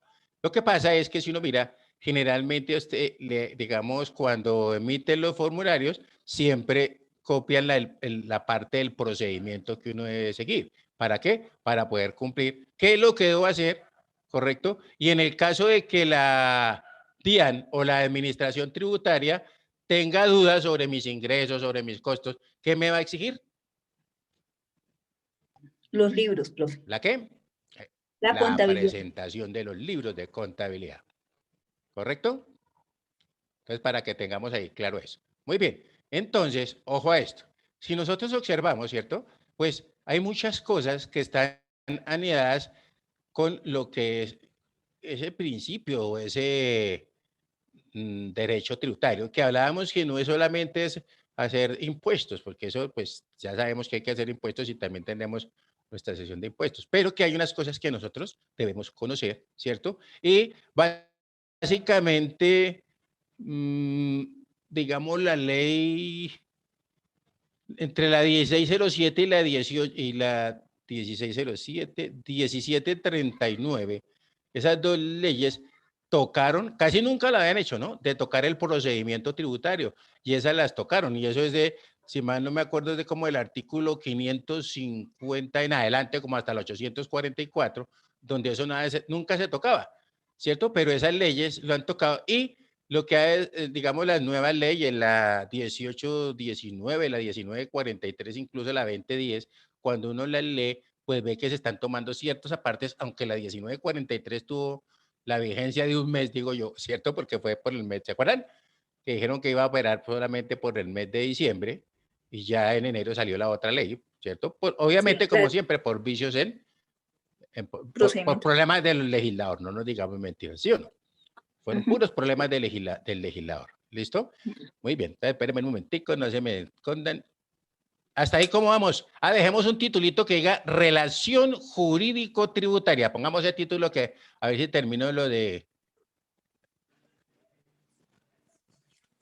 Cornejo. Este viejito ya como que se lo robaron. Lo de Cornejo. Cornejo creo que me faltan... Teníamos 27 minutos que se me hizo mi... Profe, ¿qué pena relación jurídico qué? Ya. Relación Jurídico-Tributaria. Profe, muy buena la clase de hoy. Bueno, sí me gusta, por lo menos que les guste unita, porque tampoco... ¿Sí o no? No, Sí, está de eso se trata, ¿no? muy interesante porque es aplicable a la vida diaria. Y Ajá. como a Y que nosotros Paula le siempre estamos gusta eso, Y, señor, Sí, claro. que como a Paula le gusta todo lo que tiene que ver con leyes y demás. no, pero es que, Ok. ¿verdad? A mí también Y la a mí me experiencia no lo encanta... crean. Lo que pasa es que ustedes, porque están tan a mí- jóvenes, de pronto no saben Ujú. como la responsabilidad, ¿sí? Pero es una Sí. cuestión de absoluta responsabilidad, ¿sí? Más que números, más Sí, que y esas de cosas. leer... Ujú. Sí. Y de leer mucho. Yo creo que al principio les decía, miren que generalmente yo manejo muchas cosas, ¿cierto? Digamos, por la misma experiencia y el desenvolvimiento que he tenido en la parte contable. Pero yo cuando tengo así una duda, para eso tenía mi abogada de cabecera, ¿cierto? Que le decíamos la pibe porque era así como medio crespita. Y ella cuando tenía problemas contables me siempre acudía a mí, estuviera en Perú o en Venezuela, donde estuviera, siempre acudía a mí y lo mismo hacía yo, ¿cierto? Porque pues uno, si cuando trabaja uno en equipo las cosas son mejor. A veces, aunque ustedes no lo crean, y uno siendo, o por ejemplo ella que era una abogada y muy prestante, tenía como unos problemitas a veces de interpretar una norma contable, por decir algo, ¿sí me entienden? Entonces uno entraba y le da el apoyo. Y en el caso de nosotros también cuando salió, esa ley fue en 1975, pues es que yo estoy como cucho, ¿sí o no? Pero por allá salía unas normas, yo me acuerdo que nos citaron y a todos, venga, vamos a interpretar esta norma, porque uno antes lo que hacía era que calculaba el IVA. Yo no sé si hacía los estimativos del IVA. Uno llegaba y entraba, esto es grabado, pero como la persona no estaba obligada a facturarlo, entonces no entraba a hacer los cálculos del IVA, ¿sí me entiende? Como cuando se comenzó a hablar del IVA teórico, pero antes era diferente, ¿no? Eso es la ley 75 y 96 o algo así. Me acuerdo el número, pero también hay interpretaciones que uno a veces se equivoca y es importante pues también compartir con él. Que seamos los equivocados, ¿sí o no? ¿O no es así? Sí, es súper chévere porque sale, además que queda como que uno se concientiza y puede argumentar que efectivamente lo que uno dedujo eso es, lo puede discutir con un funcionario, por ejemplo, de la DIAN, ¿sí? Por ejemplo, hace poco Correcto, sí, señora. conocí una abogada tributaria y a pesar de que es muy joven, profe, la DIAN sancionó una empresa con 1.300 millones de pesos. Y porque la DIAN estaba interpretando la ley pues al acomodo de ellos, porque pues ellos siempre quieren ganar, ¿no? Y usted viera esa abogada, y la abogada interpuso unos recursos y finalmente le dijo, sí, tal cosa, pero esto, tal cosa, pero lo otro. Usted está diciendo esto, pero así no es. La ley dice tal cosa y dice, y en todo lado dice que con mucho respeto, con no sé qué. Finalmente la DIAN le dijo que tenía razón, que no había lugar a la sanción. ¿Se imagina? O sea, me parece, claro. y ella es penalista, no es tributaria, y sin embargo usted viera la argumentación, me pareció excelente, profe, y ganó. Sí, claro. Sí. Yo me acuerdo, mire, cuando ¿en qué año fue? Yo también tuve una cuestión ahí con la DIAN que me estaba cobrando una sanción de mil y pico de millones, y me acuerdo que nos devolvió los 78, ¿cierto? Pero porque la persona no interpretó la norma. Incluso en la siguiente modificación que le hicieron al estatuto tributario, incluyeron lo que yo había dicho en un artículo creo que fue de fiducia, creo que el artículo 120 _ 1, yo decía, pero esto me ven como locos, ¿cierto? Y yo simplemente estaba hablando, eran los ingresos recibidos para terceros. Y hoy en día se habla mucho en la liquidación de esos ingresos recibidos para terceros, pero voy a terminar esto y después les echo, acuérdenme de esa historia porque yo también tengo mis efemérides y mis historias, ¿listo? ¿Estamos ahí o no? Vale. Claro que sí, muy interesante. Mañana le recordamos la historia. Ya están viendo... Listo, para que no se van a poner a llorar esos tipos. ¿Ya están viendo mi pantalla? Sí, señor. Sí, no era Cornejo, era Orlando. A Orlando Corredor, que es lo que nos falta los 27 minuticos y ya después. Porque el Cornejo les tengo una preparada también. Tranquila que ustedes saben que aquí todos los días que no compra el taxi, sino que se va a poner a prestar servicios profesionales. Y resulta que... ¿Ahí está bien el volumen? Sí, profe. Recibe por honorarios 80 y recibe por pensiones 20. Raquelita, usted es empleada. Empleada porque tiene 80 de la remuneración de la actividad y 20 de pensión. Pero pongamos un tercer ejemplo. Raquelita sigue ganándose los 80 de los honorarios y se le gana solamente 10 de pensión y 10 de un arrendamiento. Raquelita sigue siendo empleada porque tiene 80 de honorarios y el 20%, contando pensión más arrendamiento y los demás ingresos, no representan más del 20%. Con esa respuesta también llegamos entonces con la información a Luz Helena Ramírez, que también estaba preguntando lo mismo, con la misma inquietud de los pensionados, y a través de Twitter la misma inquietud la estaba formulando también Julián Cami Giraldo. Y hay también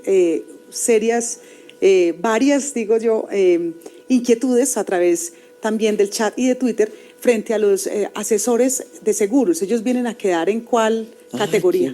Qué bueno. Siquiera nos preguntan y voy a ir avanzando hacia la lámina que nos indica para qué nos sirve toda la clasificación anterior, pero no hice mucho ruido, pero ya que me hacen esta pregunta voy a aprovechar para señalar que en las actividades de trabajadores por cuenta propia, si ustedes observaron, la última de las actividades se llamaba servicios financieros. Los servicios financieros son aquellos servicios prestados como intermediación dentro de la actividad financiera, sea bancaria o de seguros o de fondos de pensiones o de cualquier otra actividad de las que están vigiladas por el Estado como actividad financiera. Si usted es comisionista de seguros, por ejemplo, usted vende seguros y por eso gana una actividad, así lo haga como persona natural, usted, en la medida que las comisiones representen más del 80%, usted es trabajador por cuenta propia, usted no es empleado. Por más que le remuneren el servicio a él, porque él es el que vende y la cosa, pero los servicios financieros quedaron categorizados en la calidad de trabajadores por cuenta propia. Y eso sí que es muy importante, porque a ellos los efectos, como lo voy a ver ahora, los efectos están particularmente en retención en la fuente, y ya me voy a referir al tema, pero para eso me voy a valer a propósito de, ¿para qué nos sirve saber todo lo que estamos diciendo? Y esto nos sirve para dos cosas, para determinar el régimen de tributación de la persona y para determinar el sistema de cuantificación del impuesto sobre la renta. Mire, los empleados aplican algo que se llama el Sistema Ordinario de Depuración de la Renta, el IMAN y el IMAS. Un empleado en la dimensión que ya hemos visto tiene una primera metodología para determinar su impuesto que consiste en que el sistema ordinario es tomar los ingresos de la persona y, perdón, me devuelvo a la lámina, el sistema ordinario es tomar los ingresos de la persona y restar las deducciones que permite la ley. Las deducciones que permite la ley no es todo lo que uno se gasta. Orlando Corredor, cuando hace su declaración de renta, él dice, sí, yo recibí ingresos por 100. Vamos a ver qué me gasté. No, pues me fui para Europa. Señor, qué bueno que haya ido a Europa, pero eso no es deducible de sus impuestos, porque el Estado no le patrocina a usted los viajes. Bueno, pero pagué una secretaria que me atiende el teléfono en la oficina. Eso sí es deducible, porque eso tiene que ver con su actividad. Ah, pero pagué el impuesto predial de la oficina. Eso también es deducible, tiene que ver con mi actividad. Y pagué el predial de mi casa. Señor, eso no es deducible porque eso no tiene que ver con su actividad. Ay, yo tengo a Florecita, la que me ayuda en la casa.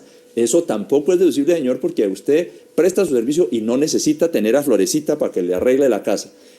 Aquí estamos hablando de gastos que tengan relación de conexión con la actividad que le genera su renta. Ese es el sistema ordinario, básicamente es eso. Pero pagué, por ejemplo, la seguridad, la salud prepagada. Claro. Entonces sí. Vamos a mirar la metodología del IMAN y del IMAS que nos da una circunstancia especial para los empleados. ¿Qué es lo que quiero significar aquí? Los empleados declaran sistema ordinario, sistema IMAN o sistema IMAS. El IMAS, como lo dije hace un rato al comienzo de nuestra charla, es utilizado por las personas empleadas que tengan unos ingresos inferiores a 126 millones de pesos en el año.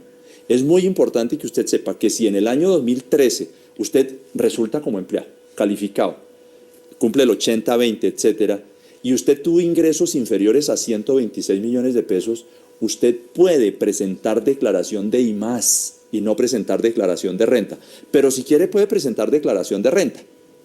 La declaración de IMAS es una declaración voluntaria, pero que se puede presentar con un beneficio relativamente importante, y es que esa declaración queda en firme a los 6 meses. Quedar en firme significa que la autoridad tributaria no se la va a voltear a mirar a usted después de 6 meses.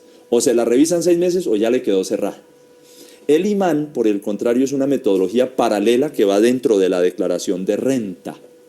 Ahora bien, los trabajadores por cuenta propia, los trabajadores utilizan también el sistema ordinario, igual el señor del taxi, ingresos por los servicios de taxi y gastos relacionados, las llantas, el aceite, el chofer que pagó, la pintura porque le rasparon el carro, etcétera. Todos son gastos para finalmente determinar una renta.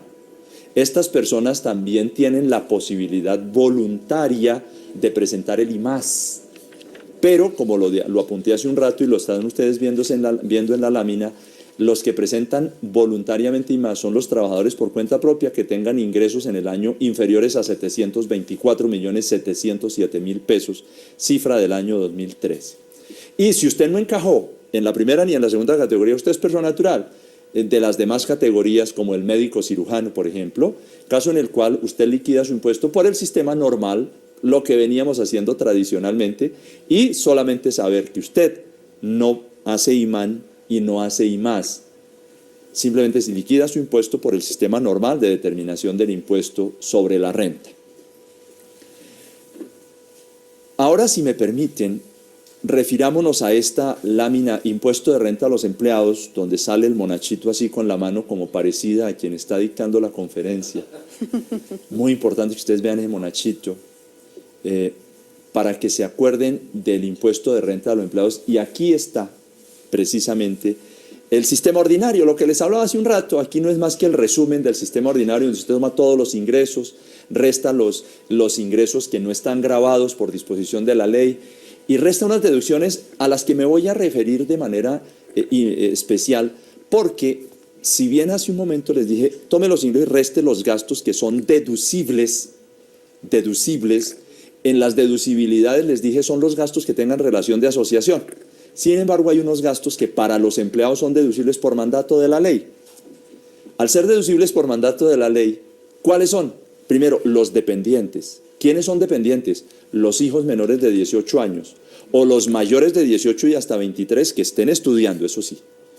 O los de cualquier edad que tengan una deficiencia o dificultad física o mental. También son dependientes el esposo o la esposa o los padres que no tengan ingresos y que dependan económicamente del otro. Esos son dependientes.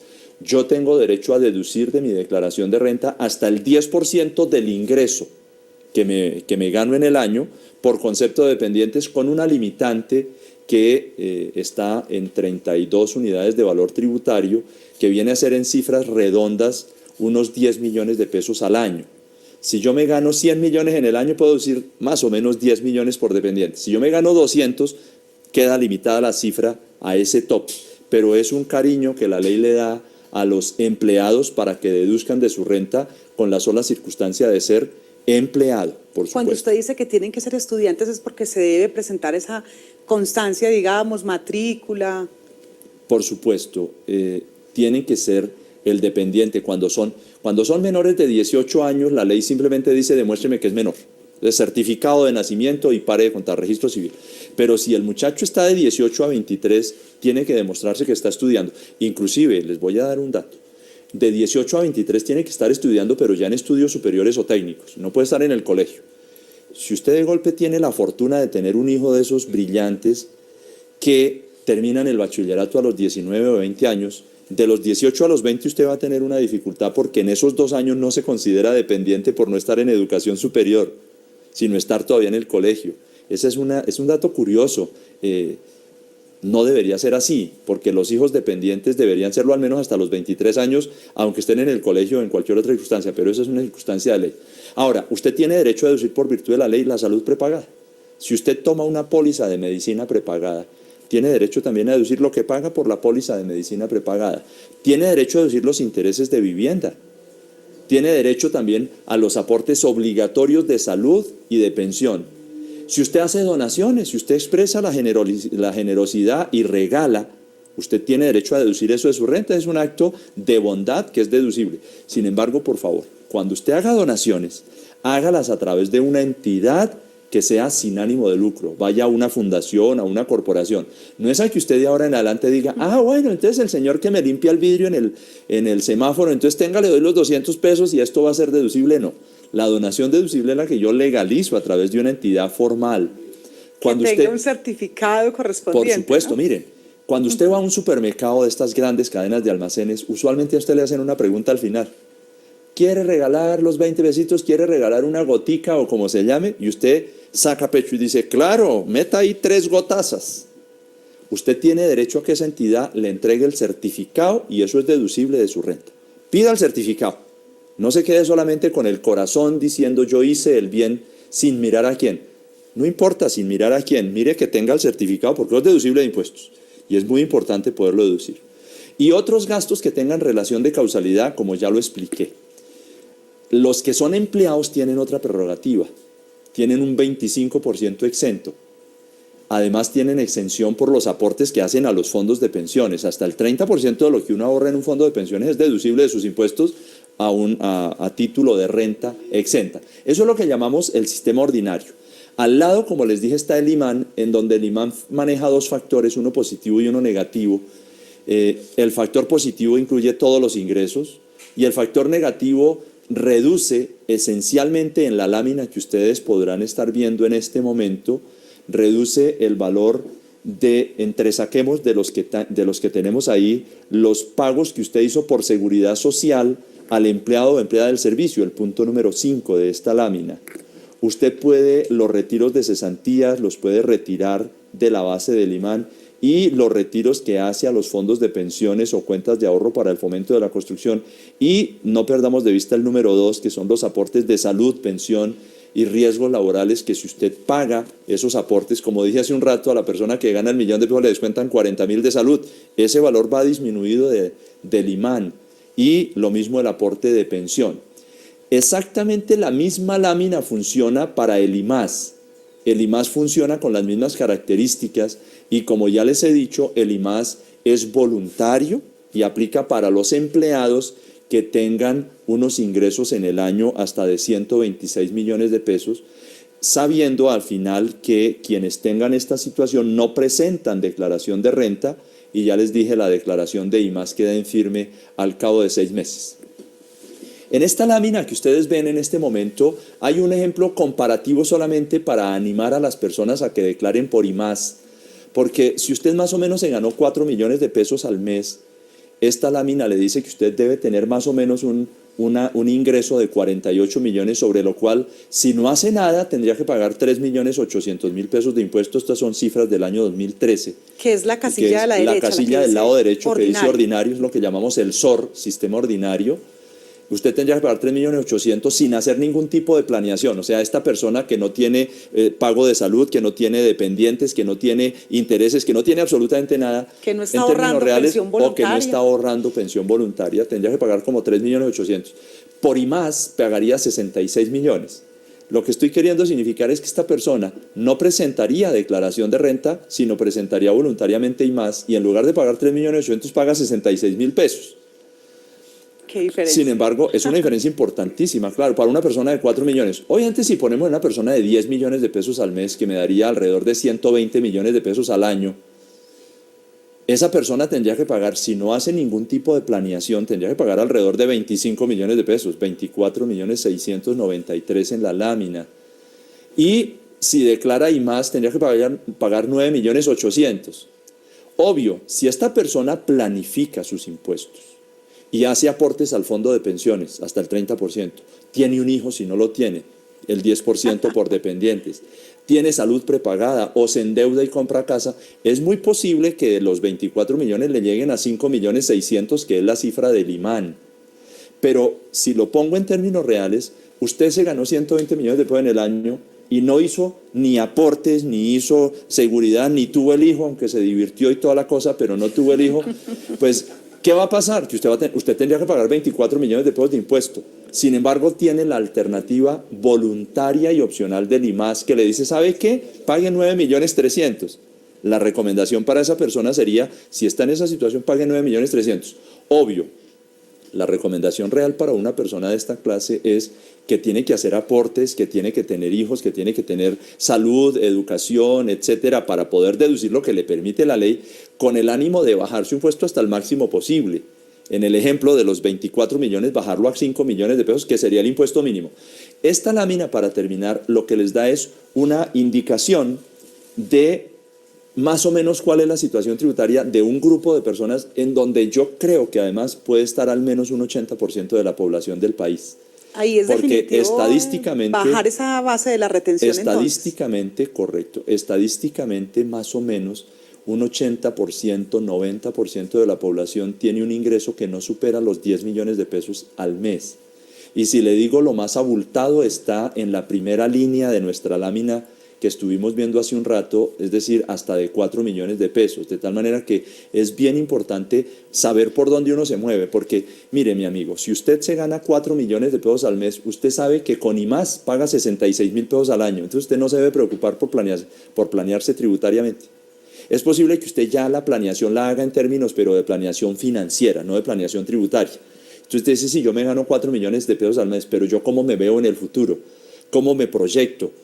Necesariamente debo contratar una pensión, porque nadie tiene la vida comprada. Y la pensión no solamente es por vejez, la pensión también es por invalidez. Y es muy importante uno protegerse de la invalidez. Y entonces el señor de 28 años que dice, yo me gano 4 millones, pero como tengo 28, este mundo lleno de vida.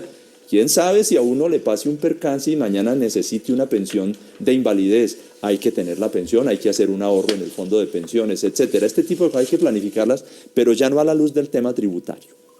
Muy bien, avancemos en lo siguiente.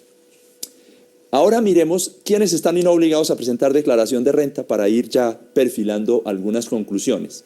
Y valgámonos de la lámina que vemos en este momento, lineamientos reglamentarios en términos de la obligación de presentar declaración de renta.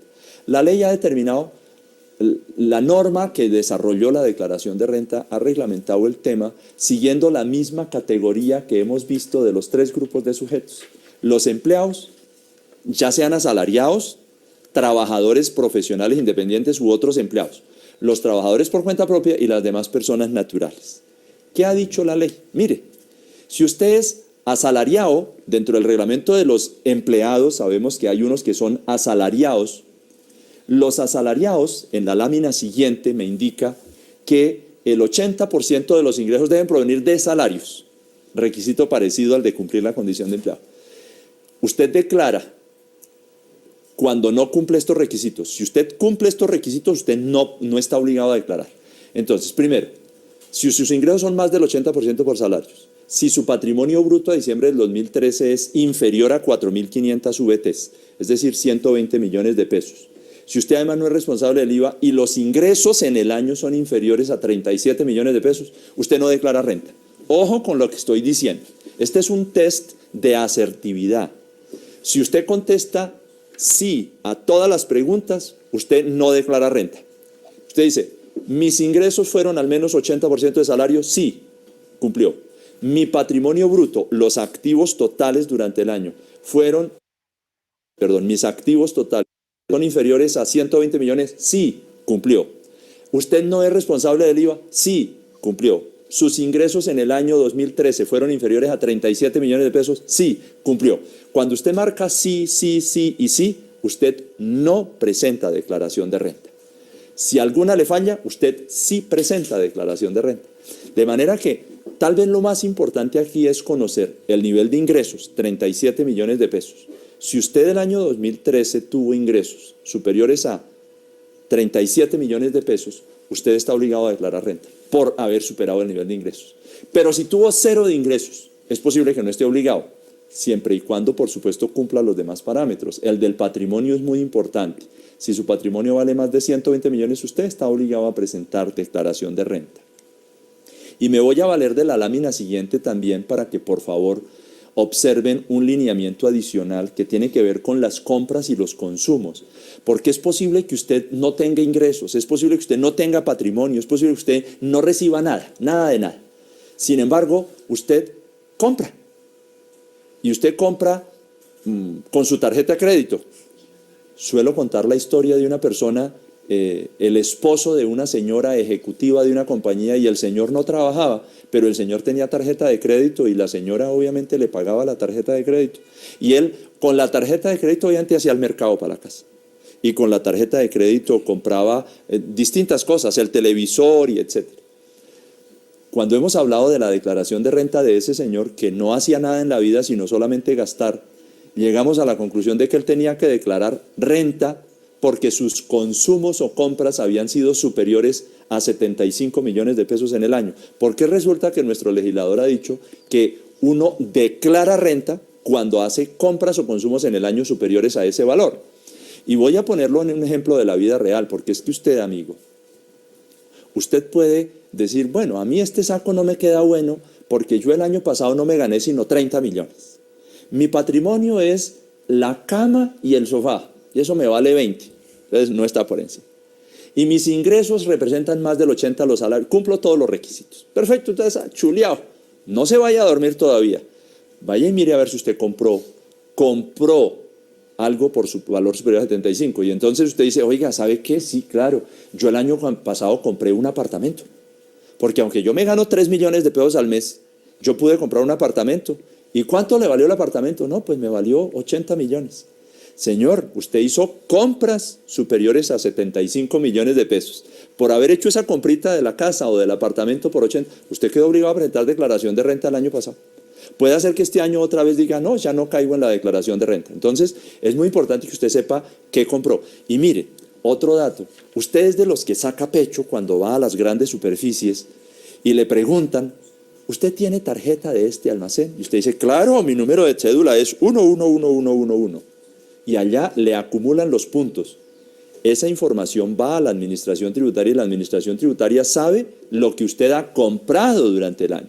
De tal manera que haga cuentas y si sus consignaciones, sus compras o sus inversiones en el año exceden las cifras que ustedes estaban viendo y que van a volver a ver en este momento en la lámina, 75 millones y 120 millones de consignaciones, usted es declarante. No pierda de vista finalmente que usted es declarante de IMAS cuando tenga hasta 4.700. Ya para finalizar, vamos redondeando un poco el tema, es cómo planearse entonces financieramente desde el punto de vista de esos aportes para pensiones.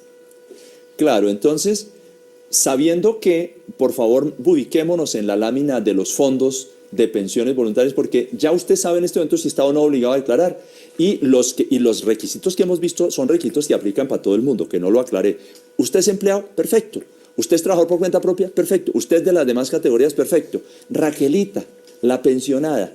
Mire, usted es declarante de renta si sus ingresos superaron 37 o si su patrimonio superó la cifra que les mencioné anteriormente. Estos requisitos son para todos. Ahora bien, ¿en qué van los fondos de pensiones voluntarios? Recordemos, por favor, y ubiquémonos en este beneficio, porque los fondos de pensiones mantienen un beneficio para reducir los impuestos. Los fondos de pensiones, de hecho, son reductores de impuestos.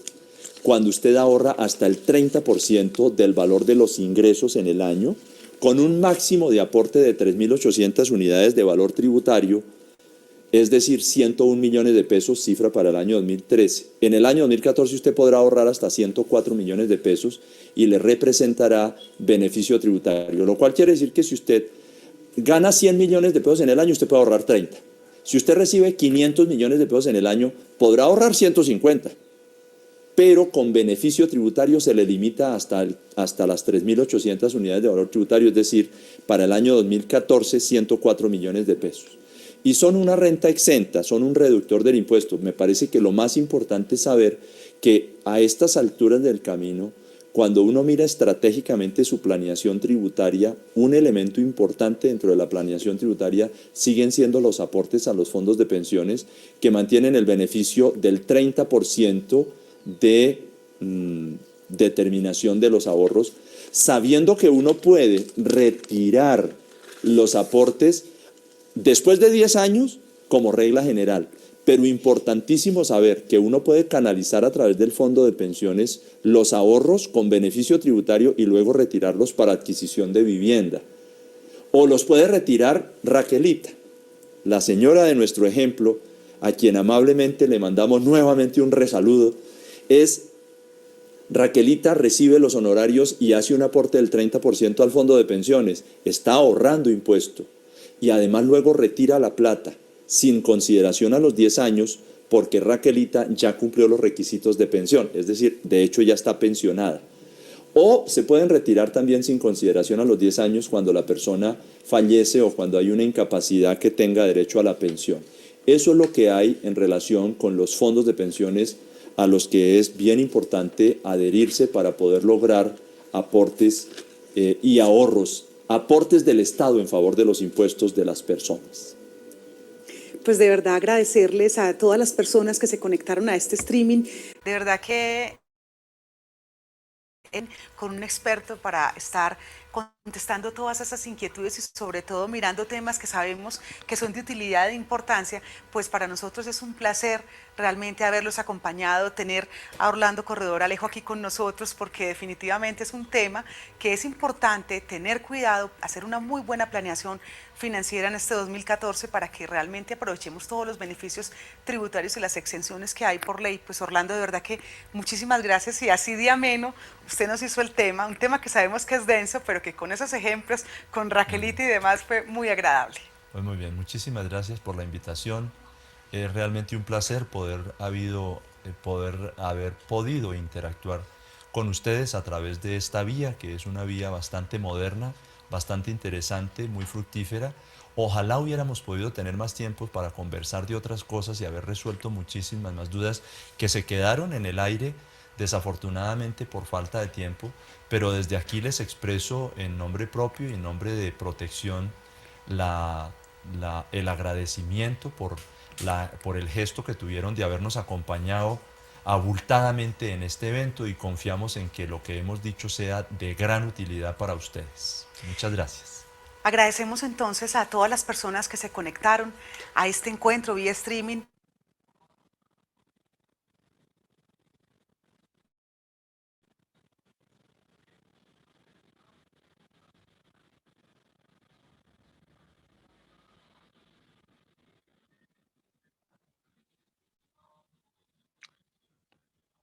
Bueno, muy bien. Se los dejo un tiempito más pues para terminarlo de una vez y no estar que vea que nos faltan 8 minuticos y eso. ¿Listo? ¿Estamos claros? Entonces, todo lo que se mencionó ahí, lo que mencionó tiene que ver con lo que es el procedimiento tributario, y estamos hablando básicamente también de que eso sería la ley tributaria procedimental, ¿correcto?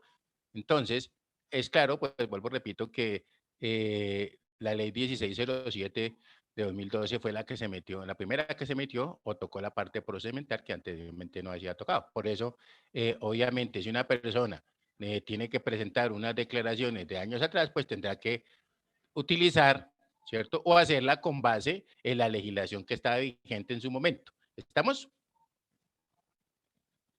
Sí, profe. Sí, señor. Por favor, me activan ahí las camaritas, qué pena. Oiga, se voló la Cabarcas. No, qué cosa tan irregular. Ah, pues se le cayó la conexión. Muy bien, ¿hasta ahí cómo vamos? ¿Bien o no? Sí, bien, profe. Muy interesante. ¿Estamos siendo claros? Bastante. Sí, sí, señor. Bueno, eso es lo importante, ¿no? Muy bien. De todas maneras, entonces, mañana hablamos, ¿cierto? Continuamos con nuestra relación jurídico-tributaria, que es un tema bastante interesante, donde se aclaran también una cantidad de situaciones que uno a veces como que no las dimensiona, ¿cierto? A veces nosotros tenemos que estar en el cuento, en cursos, en una acción para uno poder saber de qué se trata. Entonces, la idea es que mañana entonces miremos otras cositas que nos van a servir, ¿listo? Entonces, que mi Dios me les bendiga, que dejen ese mal genio. Espero que les haya servido también lo de la extemporaneidad. Y sí, si alguna cosa, pues ahí saben que me pueden preguntar si no hay inconveniente. ¿Listo? Vale, profe, muchas gracias. Muy amable. Con mucho gusto, que mi Dios me les bendiga y entonces hablamos mañana, profe. Dios quiere. Juiciosos. Gracias, profe. Que tenga buena tarde. Lo mismo, Dios me les bendiga. Bueno, Gracias, sí, señor. profe. Buena tarde. Chao, Dios les bendiga. Chao.